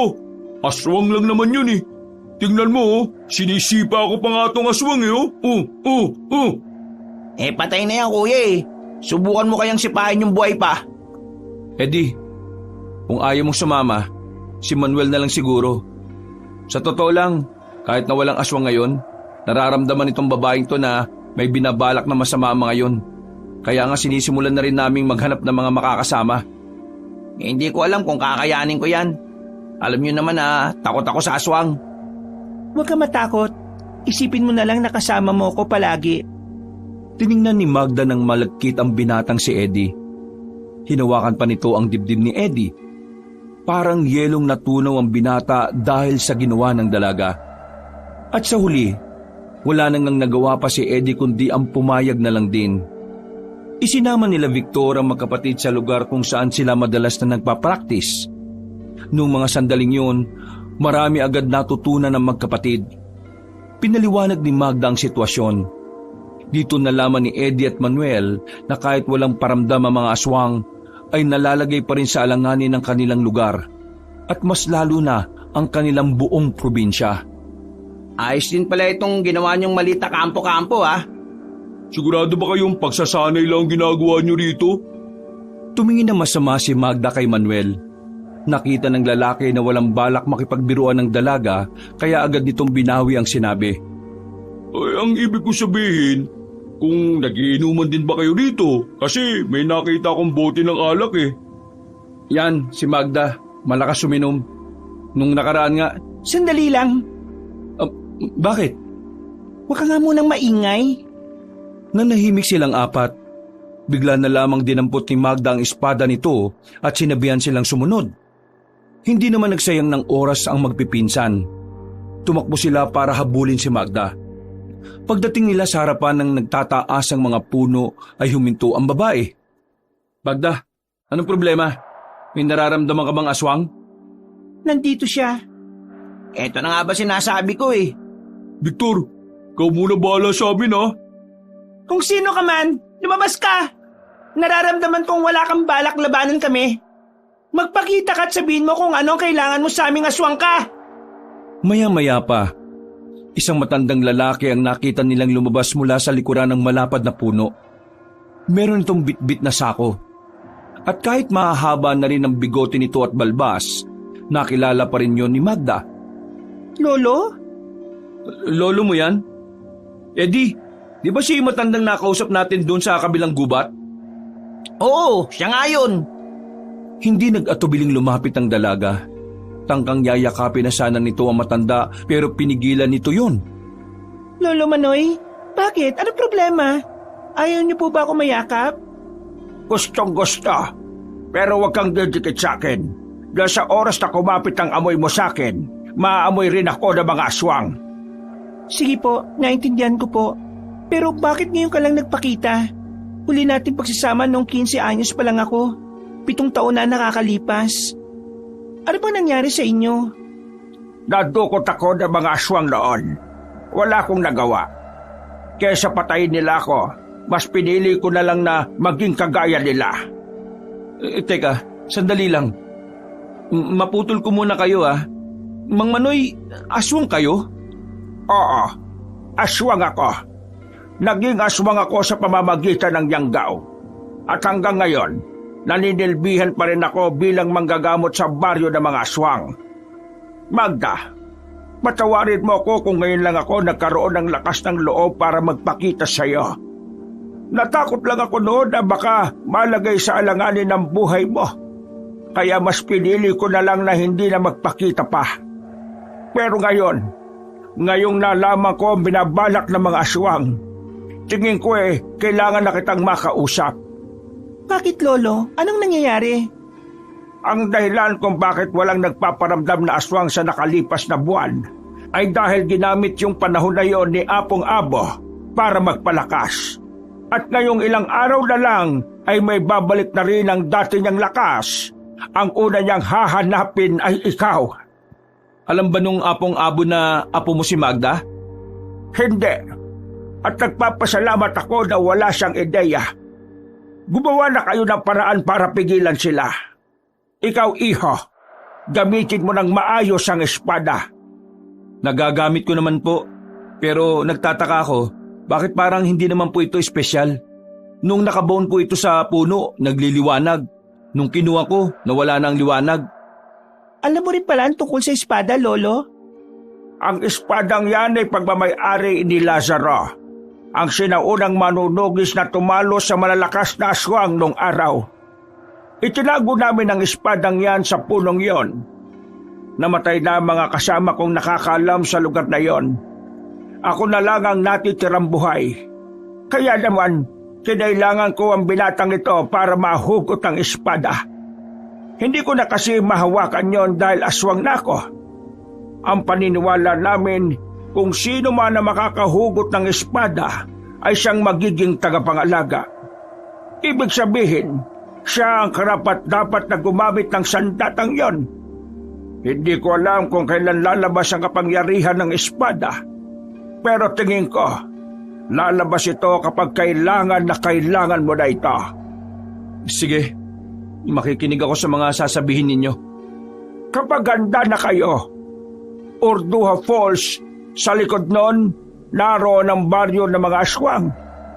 Marami pa akong gustong sabihin lalo na sa iyo, Magda. Pero nasabi ko naman na ang pinakamahalaga. Kaya kailangan ko nang umalis dahil baka malaman nila kung saan ako nagpunta at kung ano ang ginagawa ko. Lo, ipangako mo, makikita tayo ulit. Kapag natapos na ang lahat ng problemang ito, muli tayo makakasama, Apo. Ngumiti na lamang na malapad ang matanda at saka tumalikod na rin. Naglakad na ito ng mabilis. Sa unang pagkakataon, nakita nilang umiyak ang dalagang si Magda. Huwag ka mag-alala, Magda. Matatapos natin itong mga pangyayaring ito at makakasama na rin kayo ng lolo mo. Hindi na nagsalita pa ang babae. Tumango na lamang ito at nauna na rin naglakad. Matapos ang kanilang pag-uusap, nagdesisyon si Magda na pabalikin na lang muna ang tatlo sa kanilang bahay. Habang naglalakad papasok ng kanilang baryo, pinagkakaguluhan na naman ng mga tao ang matandang si Aling Musni. Maririnig ang mga galit na tinig ng mga residente. Karamihan sa mga yon, minumura at sinisigawan na ang matanda. Hindi na nakatiis ang lalaking si Manuel. Sinubukan niyang awatin ang mga tao pero patuloy pa rin yon sa pagsigaw. Kumalma nga kayo! Hindi nyo ba alam na pwede kayong ireklamo dahil sa ginagawa nyo sa matandang ito? Mas lalong umingay ang mga tao. Parang nadamay pa si Manuel sa galit ng mga mamamayan. Kaya naman, hinila na lamang ni Victor at Eddie ang lalaking si Manuel papunta sa gilid. Bida-bida ka eh. Paano kung dumugin ka ng mga tao? Mas kawawa naman si Aling Musni kung siya ang dudumugin. Yan di ba yung manghuhula? Oo. Tuwing lalabas siya ng bahay, laging nagagalit sa kanya mga tao eh. Tuwing lalabas kasi yan, siguradong may sasabihin na naman siyang ikakatakot ng mga tao. Naglakad na matandang babae at umiwas naman ng mga ito dito. Tumigil ito at tumingin sandali sa kalangitan. Maya-maya pa ay nagsalita na rin ito. Ang makasalanang lupain na ito ay mababahiran ng pulang likido. Dahil ang baryong ito ay babawi ng mga tunay na nagmamay-ari, ang kampon ng kadiliman. Walang makaliligtas kung patuloy na magiging mangmang ang mga tao. Maghahari ang kadiliman kesa liwanag kung ang mga dapat mangalaga at magtanggol ay walang suporta mula sa mamamayan. Nakikita ko, malinaw kong nakikita sa aking pangitain na nalalapit na ang kanilang pagbabalik. Nalalapit na ang araw at gabi ng paniningil. Hindi sila maaawa. Wala silang palalampasin. Lahat ay kanilang papaslangin. Muling umingay ang mga tao. Galit na naman ang mga yon. Mabuti na lamang ay dumating na ang mga tanod para pigilan ang kaguluhan na yon. May mangilan-ngilan na rin kasing mga nagbabato ng kamatis at ilang pang maliliit na bagay sa matanda. Nang madala na yon ng mga tanod pabalik sa bahay nito, naisipan ni Victor na magtungo sa bahay ni Aling Musni. Pakiramdam niya kasi, makakatulong ang mga pangitain nito para mapaghandaan ang pakikipaglaban sa mga aswang. Hindi ko alam kung makakausap natin siya na maayos ha. Lagi na lang kasi ganon magsalita ang matandang yun eh. Nakakausap ko dati si Aling Musni na maayos. Tingin ko, nagiging ganun lang naman siya kapag hindi siya pinakikinggan ng mga tao eh. Tumigil na rin sila sa paglalakad nang marating na rin nila ang bahay na matandang manghuhula. Narito na tayo. Lumapit sila sa pintuan ng tagad nitong kinatok. Mga ilang sandali lang, lumabas na agad ang matandang babae. Mukhang kararating lang din ito matapos ihatid ng mga tanod.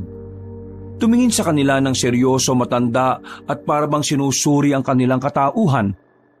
Aling Musni, nandito po kami kasi interesado kami sa mga sinasabi ninyo. Yung tungkol po sa kanina, yung sinabi niyong babawiin ng mga kampo ng kadiliman ng lugar na ito. Yung ba? Sige, tumuloy kayo sa bahay ko at pag-usapan natin ang mga gusto niyang malaman. Pinupo sila na matanda sa katre. Ngumiti ito nang umupo na rin ito sa kanilang harapan. Hindi na nagsayang pa ng sandali ang matanda. Muli na itong nagsalita. Hindi ko kayo kilala, pero nararamdaman ko ang mga positibong enerhiya na nananalaytay sa inyong mga ugat. Lalong-lalo na rito sa taong ito. Ako po? Oo, pakiramdam ko may mahalaga kang papel sa problema ng marami. Pero hindi ikaw ang pinakasusi. Ganun pa man, dahil sa'yo, mas malaki ang magiging tsansa na may panalo ang problema. Kaya nga lang, may buhay na kailangang mawala. Tinutukoy niyo po ba ang tungkol sa laban ng mga aswang? Oo, yun nga ang gusto kong sabihin. Bakit? Handa na ba kayong harapin sila? Handa naman po kami. Pero bago natin pag-usapan yun, gusto ko lang po malaman kung paano nyo nasabing babawiin ng mga aswang ang baryong ito. Ako ang pinakamatagal sa baryong ito. Kaya alam ko kung sino ang naunang nagmay-ari nito. Noon pa man, pinag-aagawan na ng mga tao ang baryong ito at ng mga aswang. Tinaboy ng mga tao mga aswang dahil delikado sa pamumuhay ng mga tao.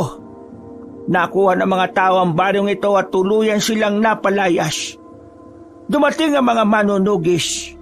Mas lalong lumakas ang puwersa ng mga tao habang ang mga natitirang aswang nawalan na ng pag-asang mabawi pa ang kanilang lupang sinilangan. At ngayong nakahanap sila ng bagong pinuno, nagkaroon na naman sila ng dahilan na bawiin ito. At wala silang pakialam kung sino ang madamay. Bata, matanda, mayaman o dukha. Lahat ng yan ay uubusin nila.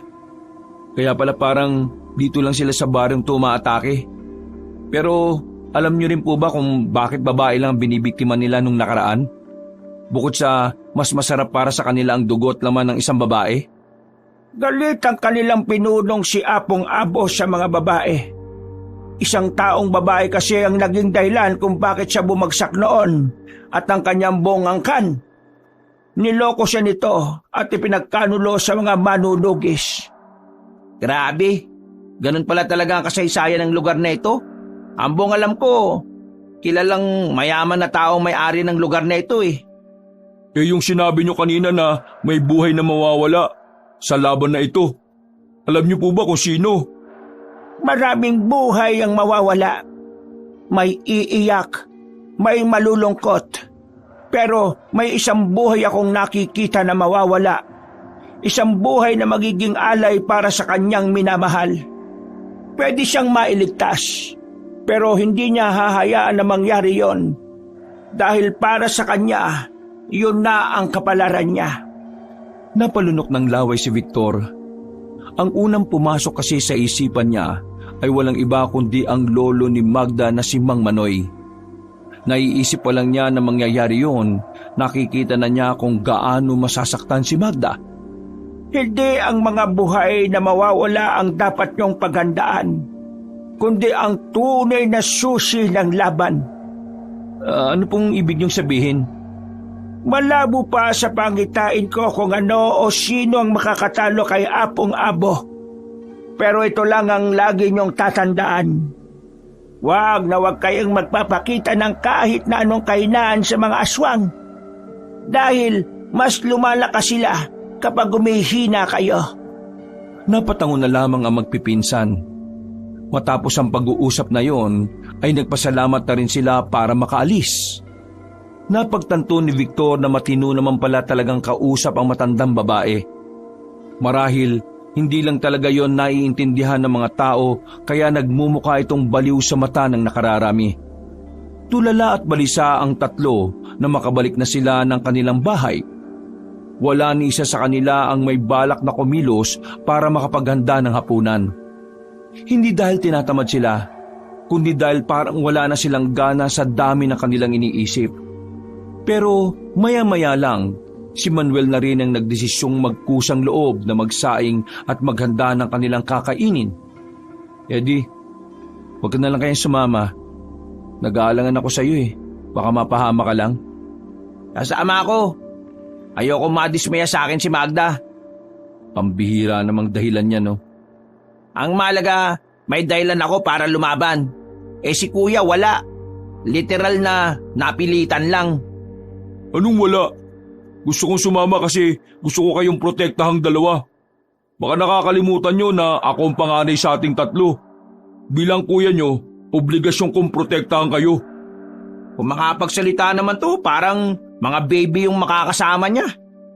Magpasalamat na lang tayo na sweet yang si Manuel. Yung iba dyan, walang kuya. Makalipas lang ng ilang sandali, ay kumain na rin sila sabay-sabay. Pagkatapos, naganda na rin sila para sa kanilang pagtulog. Pero kahit na anong gawin ni Victor, hindi pa rin siya dinadalaw ng antok. Gising na gising ang kanyang diwa. Habang ang magkapatid naman sa kabilang kwarto ay sarap na ang tulog. Dinig na dinig kasi niya ang malakas na hilik ng mga yon, na parabang tambutsyo ng sasakyan ng bibig. Tinakip na lamang ni Victor ang unan sa mukha niya. Pero mga ilang sandali lang, para siyang may narinig na umiiyak. Napagtanto niya na nakaidlip na pala siya at panandali ang panaginip pala ang narinig niya. Sa hindi malamang dahilan, ang unang pumasok sa isip niya ay si Aling Musni. Nakaramdam siya ng kaba kaya naman nagmamadali siyang bumangon.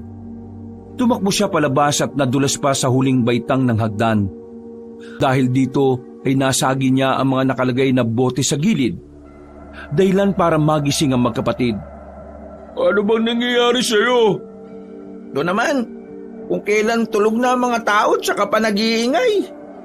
Tulungan niyo ako. Si Aling Musni, nasa panganib ang buhay. Nasa panaginip ko siya. Mapapahamak siya. Managinip lang yan. Kabaliktaran ang mangyayari. Iba ang pakiramdam ko. Nasa panganib ang buhay niya.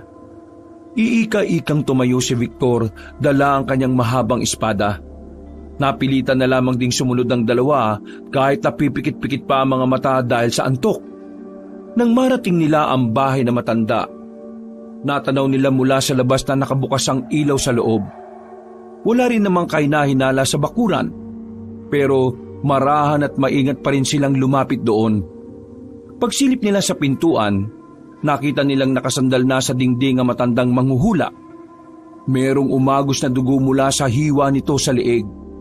Sugutan din ang ilang parte ng katawan nito. Wala na. Nahuli na tayo ng dating. Wala na si Aling Musni. Napailamos na lamang sa sariling muka ang binatang si Victor. Hindi niya maiwasang hindi madismaya sa kanyang sarili. Maging si Eddie at Manuel ay natulala na lang din. Hindi nila kayang tingnan ang kalagayan ng matanda. Parang madudurog ang kanilang puso. Inuna na siya ng mga aswang dahil alam nila na malaking sagabal ang mga pangitain ni Aling Musni. Anong gagawin natin ngayon? Ipapaalam na natin sa lahat na may aswang at yun ang pumaslang kay Aling Musni para maging alerto na rin sila. Tama, magandang ideya mo. Sinubukang tingnan ni Victor ang matandang si Aling Musni. Kahit na isang beses pa lang niya itong nakakausap, pakiramdam ni Victor ay nawalan din siya ng lola. Masakit sa kanyang damdamin na makitang gano'n ang sinapit ng isang matanda. Matapos silang masabi sa kanilang pamunuan ang nangyari, agad na nagdatingan ng mga tanod. Tumawag na rin ng mga pulis. Pero sa halip na maniwala ang mga pulis at ang kapitan na aswang ang gumawa nun, binaliwala nila ang opinyon ng magpipinsan. Sa halip, sinabi lang ng mga yon na isa sa mga taong galit kay Aling Musni ang gumawa nun. Nang makabalik na sila ulit sa bahay ay naroon na si Magda. Alam na agad nito ang nangyari. Nagkakape na nga ito sa bakuran nila at parang kanina pa sila hinihintay. Pumilos na ang mga aswang. Inuuna nila lahat ng magiging hadlang sa mga plano nila. Ibig ba nitong sabihin, tayo na ang susunod? Hindi malabong tayo na nga ang susunod. Kaya dapat ihanda nyo na ang mga sarili ninyo. Lalong-lalo ka na, Victor. Mainit ka na rin sa mga mata nila. Malamang sa malamang, nakarating na rin sa kanila na ikaw ang pumatay sa ilan nilang kasama. Natahimik na lamang ang magpipinsan. Kahit naman napaghandaan naman ni Victor ang paparating na laban, hindi pa rin mawala-wala sa kanyang kalooban ang namumuong takot at pangamba. Balisa na naman ang magpipinsan ng mga sandaling yun. Paulit-ulit na bumabalik sa isipan ni Victor ang eksaktong anyo ni Aling Musni. Hindi maiwasang hindi kilabutan at maawa. Ano nang gagawin natin ngayon? Ano pa ba? Eh di ang paganda ng pagdating ni Apong Abo. Ngayong nabawasan na ng isa sa mga hadlang sa plano niya, may dahilan na siya para magpakita sa atin. Noong gabing yun, kahit makailang tasa sila ng kape, ay hindi kumakalma ang kanilang kalooban. Inabot na sila ng umaga sa pag-uusap kung ano ang mga dapat nilang gawin. Walang tulog-tulog. Nagtungo na sila sa lugar kung saan sila nagsasanay. Tinuruan nilang dalawa si Eddie at Manuel ng mga galaw sa pakikipaglaban. Mahirap turuan ng dalawa, pero kitang-kita naman ni Victor na handang matuto ang magkapatid. Kaya noong mga sandaling yon ay maghapon silang nag-ensayo. Pagod at mangilang-ilang sugat ang kanilang tinamo.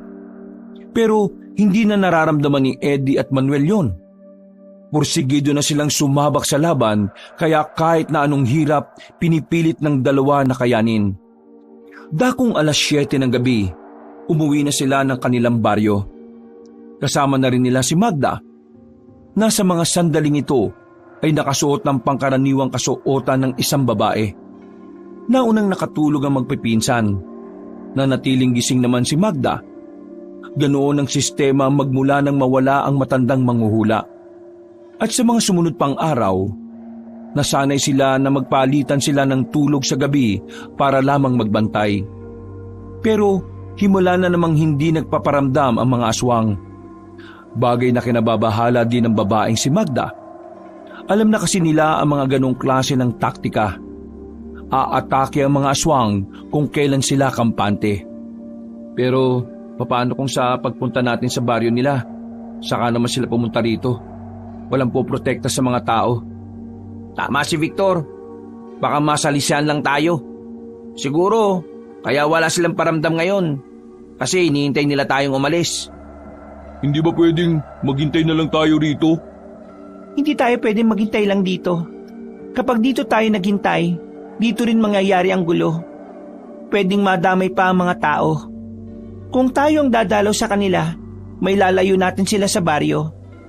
4 lang tayo eh. Tapos mga baguhan lang kami. Itong espadang ginagamit ko pa, parang wala namang kakaiba. Tapos, gusto mo lumusob tayo ron? Hindi parang sinabi mo na rin na tumalong kami sa kumukulong mantika.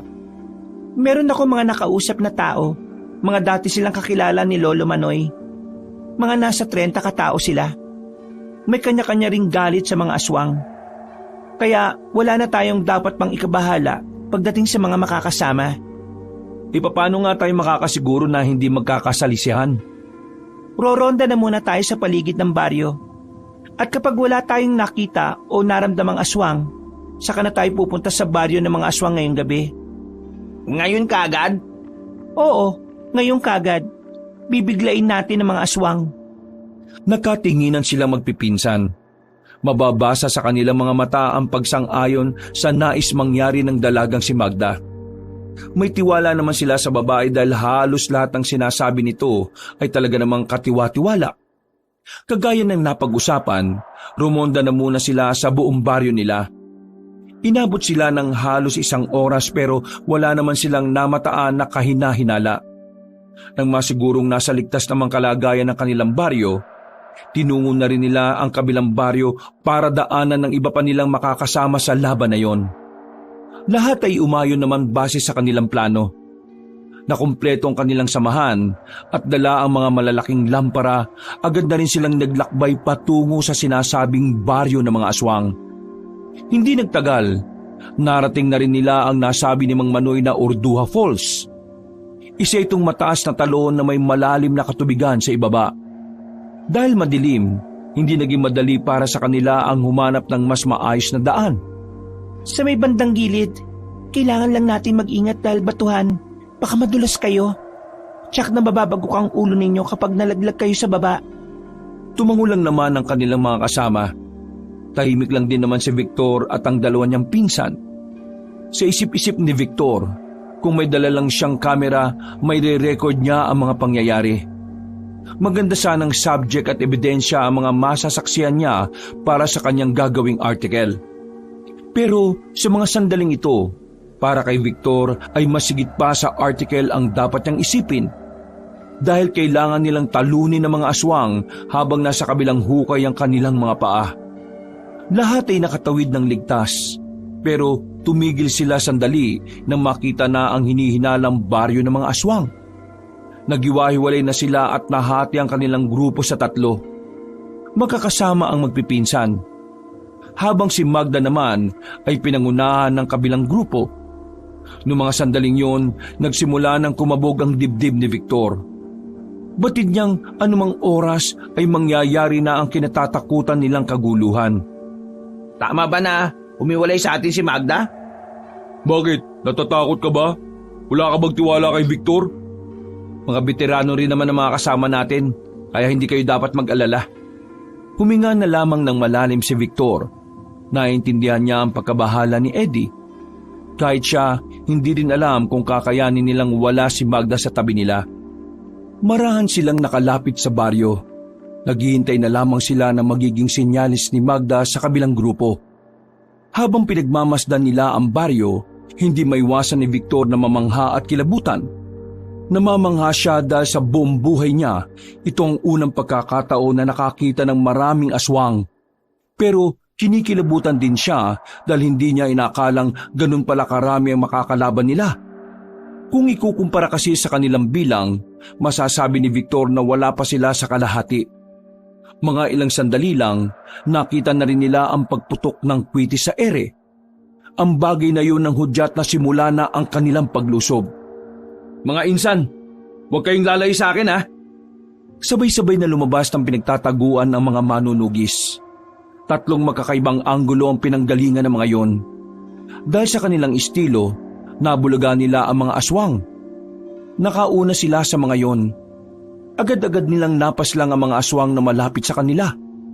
Sa loob lamang ng 1 minuto, marami-rami na agad silang nabawa sa kanilang mga kalaban. Pero hindi nagtatapos doon ang mga senaryong yon. Pumalag ang mga aswang. Nakipagsabayan ang mga yon sa kanila. At sa puntong ito, agad na dumating si Magda. Kitang-kita ang kahusayan ng dalaga sa pakikipaglaban. Sa dami ng nakakatapat nito, ay wala man lang makatama sa kanya. Noong mga sandaling yon, nabuhayan lalo ng dugo ang magpipinsan. Mas ginanahan silang makipaglaban sa mga aswang. Ayos lang ba kayo? Ayos lang kami, pero yung iba nating kasama, sugatan na rin. Huwag niyo silang intindihin. Sanay na mga yon. Sa likod, Manuel! Nakailag si Manuel nang makitang may aswang na lumusob sa kanila sa likuran. Tinaga ni Manuel ang aswang at tinamaan niya yon sa mukha. Sa hindi malamang dahilan, may kakaibang ligaya na naramdaman ng binata. Ganito pala kasaya makapatay ng aswang. Mas masaya pa sa love life. Sira ulo ang putik. Uy, mag-ingat ka ha! Sa pagpapatuloy ng kanilang laban, tila natakot na ang mga aswang sa kanila. Mangilan-ngilan na lamang na ang naroroon na siya rin namang hinarap ng mga kasamahan nila. Nandito na siya. Biglang lumitaw ang pinuno ng mga aswang na si Apong Abo. Kasama nito ang matandang si Manoy. Nung mga sandaling yon, naiintindihan agad ni Magda kung ano ang pinaplano ng kanyang lolo kaya hindi na niya yung kinakausap pa. Manoy, sino ba ang mga taong yan? Bakit ang lalakas ng loob nilang dumalo sa baryo natin? Mga manunugis ang mga yan, pinuno. Sila mga pumaslang sa mga kasamahan natin. Ganun ba? Sige, akong bahala sa mga makukulit na yan. Ikaw naman, ikaw ang bahala sa mga kasama niyang bubwit. Hindi nagsalita si Mang Manoy. Nagtaka naman ang pinunong aswang. Yun pala, meron ng binabalak ang matandang lalaki. Bigla na lamang kumuha ng punyal si Mang Manoy at saka tinarak sa bandang ulo ni Apong Abo. Matagal ko nang hinihintay ang pagkakataong ito dahil ngayon lang ako nakalapit ng sobrang malapitan. Hindi ko na pinalagpas ang tsansa ko. Apong-Abo, tapos na ang kasamaan mo. Ang punyal na yan ay mula sa isang sinaunang manunugis na mabisang pamaslang sa malalakas na aswang na kagaya mo. Binunot ni Apong Abo ang nakatarak na punyal. Gigewang-gewang itong naglakad at muntikan pang matumba. Traidor kang hinayupak ka! Natumba matandang si Apong Abo. Hindi naman makapaniwala sila Victor na ganun lamang kabilis matatalo ang aswang na kinatatakutan ng lahat. Pero hindi mapalagay ang kalooban ni Victor ng mga sandaling yun. Pakiramdam niya ay may mali sa nangyayari. Lolo, sigurado ka bang patayin na ang isang yan? Oo, hindi siya sasantuhin ng punyal na ginamit ko sa kanya. Ang punyal na yon ay ginamit din sa mabangis na aswang noon. Sandali, parang hindi to tama. Narinig na lamang nilang tumawa si Apong Abo. Nang muli itong tumayo, ibang-iba na ang itsura ng mukha nito. Nakapagpalit na agad ito ng anyo. Anong akala mo sa akin? Tanga? Alam ko nang darating ang panahon na tatraidorin mo ako. Kaya pinaghandaan ko na ang gagawin mo, Manoy. Hindi tatalab sa akin ang punyal na yan. Hindi ako gaya ng mga aswang na nakakalaban lang noon ng mga ninuno ninyo. Tumawa ng malakas sa matandang aswang. Nagbago na rin ang anyo ni Mang Manoy nung mga sandaling yon para kalabanin si Apong Abo. Pero sa unang atake ng lolo ni Magda, naputulan agad ng kamay si Mang Manoy. Lolo! Mabilis na umatake si Magda para tulungan ang matandang si Manoy. Pero kakaiba talaga ang lakas ni Apong Abo. Walang nagawa ang husay ni Magda. Sa nakikita ni Victor, bigla na lamang siyang kinabahan. Naisip niya na kung si Magda ay walang magawa, paano pa siya na kailan lang naman natutong humawak ng sandata. Pero kahit na ganon, hindi nawala ng pag-asa ang binatang si Victor. Mas lalo siyang nagkaroon ng lakas ng loob para tulungan na maglolo. Eddie, Manuel, asikasuhin niyo ang iba pang mga aswang. Ikaw! Tutulungan ko si Magda. Hindi na nagsayang pa ng oras ang binatang si Victor. Buong tapang siyang tumakbo palapit kay Apong Abo. Nang ihataw niya ang espada, nahawakan ni Apong Abo ang talim nito. Pero laking gulat ng aswang na yon nang bigla itong makaramdam ng kakaiba. Dumistansya ito at inilagan si Victor. Nang mapansin naman ni Victor yon, sinundan niya pa ang kanyang pag-atake. Magda, asikasuhin mo muna ang lolo mo. Pero hindi pa man nagagawa ni Magda ang sinasabi ni Victor, bigla na lang ding sumama si Mang Manoy sa pag-atake kahit na wala na ang isa nitong kamay. Hindi ko hahayaan na magtagumpay ang kasamaan mo, Apong! Nagawang tamaan ni Mang Manoy ang pinuno ng mga aswang. Pero hindi naman yon naging epektibo dahil parang wala lang nangyari kay Apong Abo. Sa halip, si Magda pa ang nakita nito. Biglang naisipan ni Apong Abo na unahin ng dalaga. Lumundag ito ng mataas at saka lumapit kay Magda. Sa bilis ni Apong Abo, hindi nakapaghanda ang babae. Akmang itatarak na ni Apong Abo ang mahahaba nitong kuko nang biglang humarang naman si Mang Manoy. Bumaon ang kamay ni Apong Abo sa kaliwang dibdib ng lolo ni Magda. Lolo! Agad na hinugot ni Apong Abo ang kamay niya nang magsimula ulit umatake si Victor. Habang si Magda naman ay sinalo ang kanyang lolo. Nasa mga sandaling yon ay agad na napasukan ng dugo. Nakatingin ito sa kanya at nakangiti. Pero hindi na kayang makapagsalita pa. Lo, lumaban ka! Ang sabi mo magsasama pa tayong dalawa! Lo! Pero kahit na anong pakiusap ng dalaga, hindi na talaga kinaya pa ng matanda. Unti-unti na rin itong pumikit at tuluyang nalagutan ng hininga. Dahil sa nangyari, nabuhay ang matinding galit sa kalooban ng dalaga. Marahan niyang inihiga ang kanyang lolo at tinapunan ng masamang tingin si Apong Abo. Magbabayad ka sa ginawa mo! Magbabayad ka! Yan! Ganyan nga! Magalit ka, iha! Magda, sinisira lang niya ang focus mo.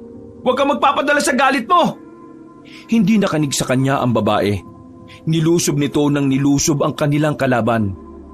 Habang si Apong Abo naman ay tuwang-tuwa sa nangyayari. Hanggang sa bigla na lamang nahawakan ng matandang aswang ang babae. Piniga nito ang kanang balikat ni Magda. Dahil dito ay nabitiwan ng babae ang kanyang hawak na espada.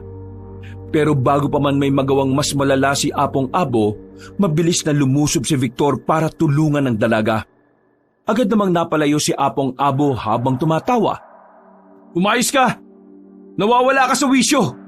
Alam kong masakit ang nangyari, pero pati ikaw ay mapapahama kung mas pahiralin mo ang emosyon mo.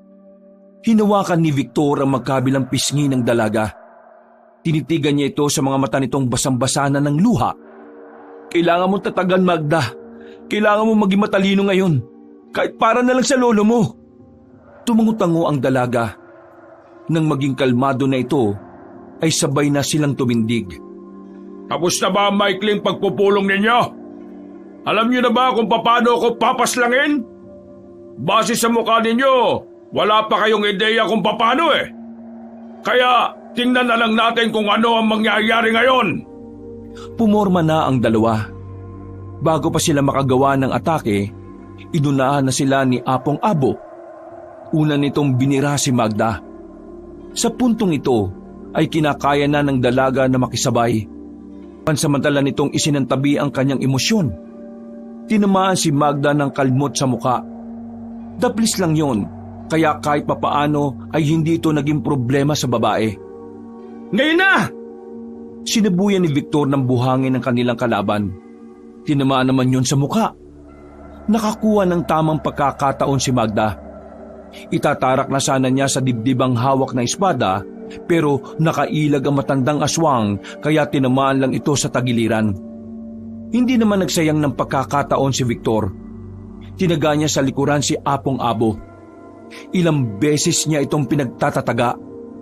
Nang makaramdam na ng sakit ang matandang aswang, ay bagya itong dumistansya sa kanila. Munti ka na ako ron Magaling! Magaling ang naisip niyong pautot. Ang kaso, hindi ako basta-basta mamamatay dahil lang sa mga pambata niyong taktika. Dahil si Victor ang malapit kay Apong Abo, ito agad ang inatake ng matanda. Nang susuntukin niya ito, tumilapon siya at nabitiwan pa ang espada. Nilapitan nito si Victor at pinagtatatadyakan hanggang sa masukan na rin ito ng dugo.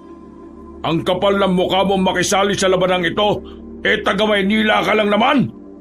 Tumigil lamang ito sa ginagawang pananakit kay Victor nang makitang paparating na rin si Magda.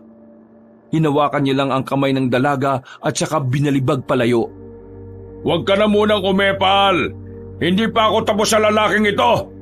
Kanina pa ako nang gigigil sa lalaking ito Akmang bubugbugin ulit ni Apong Abo ang lalaking si Victor nang biglang may lumiwanag. Nakita na lamang nilang hawak-hawak na ni Magda ang espada na gamit ni Victor. Kakaiba ang aura ng dalaga sa mga sandaling yun. Kitang-kita nilang umiilaw ang espada habang hawak ito ni Magda. Noong mga oras na yon, saka lamang napagtanto ni Victor na ang sandatang yon ay para talaga sa dalaga. Sa wakas! Tila nawala na ang lahat ng galos ni Magda dahil sa kapangyarihan ng espadang yon. Nanlalaki naman ang mga mata ni Apong Abo habang nasasaksihan ang senaryong tatapos sa kanyang buhay. Ihanda mo ang sarili mo, Apong Abo. Dahil sa gabing ito, magiging abo ka na rin. Akala mo ba madadala mo ako sa kagaganyan mo? Hindi! Ako si Apong Abo, ang pinakamabangis at malakas na aswang sa henerasyong ito. Kaya kahit na anong gawin mo, hinding-hindi mo ako matatalo! Lumundag na naman ang mata sa matandang aswang. Pinaghandaan naman ni Magda ang pagbagsak nito. Nailaga ng dalaga ang ginawang pag-atake ng matanda. Sunod-sunod ang bawat nitong kalmot.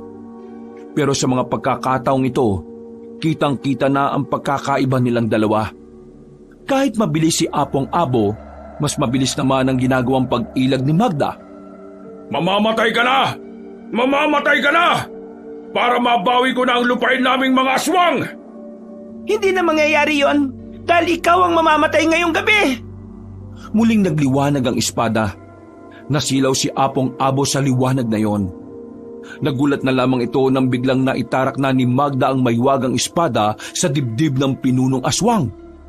Kita nilang lahat na parang biglang nagbaga ang dulo ng talim ng espada. Magpahinga ka na sa impyerno. Hinihintay ka na ng mga demonyo. Paghugot ni Magda ng espada ay hinato naman niya yon ng malakas sa liig. Gumulong ang ulo nito sa lupa. Nang mamatay ang pinuno ng mga aswang, ay kusa na ring naabo ang mga tauhan nito. Naghiyawan ng lahat ang maipanalo nila ang laban. Pero kung masaya ang mga kabaro nila, malungkot naman si Magda nang balikan niya ang kanyang lolo. Iyak lang ng iyak ang dalaga. Hindi pa rin nito matanggap ang nangyari sa matanda. Matapos ang labanan na yon, kinabukasan lang din ay nagsagawa sila ng isang espesyal na paglilibing. Kahit aswang ang kanyang lolo, nagbigay-pugay pa rin ng mga manunugi sa matandang si Manoy. Maraming salamat sa pagdamay niyo sa akin. Wala yun.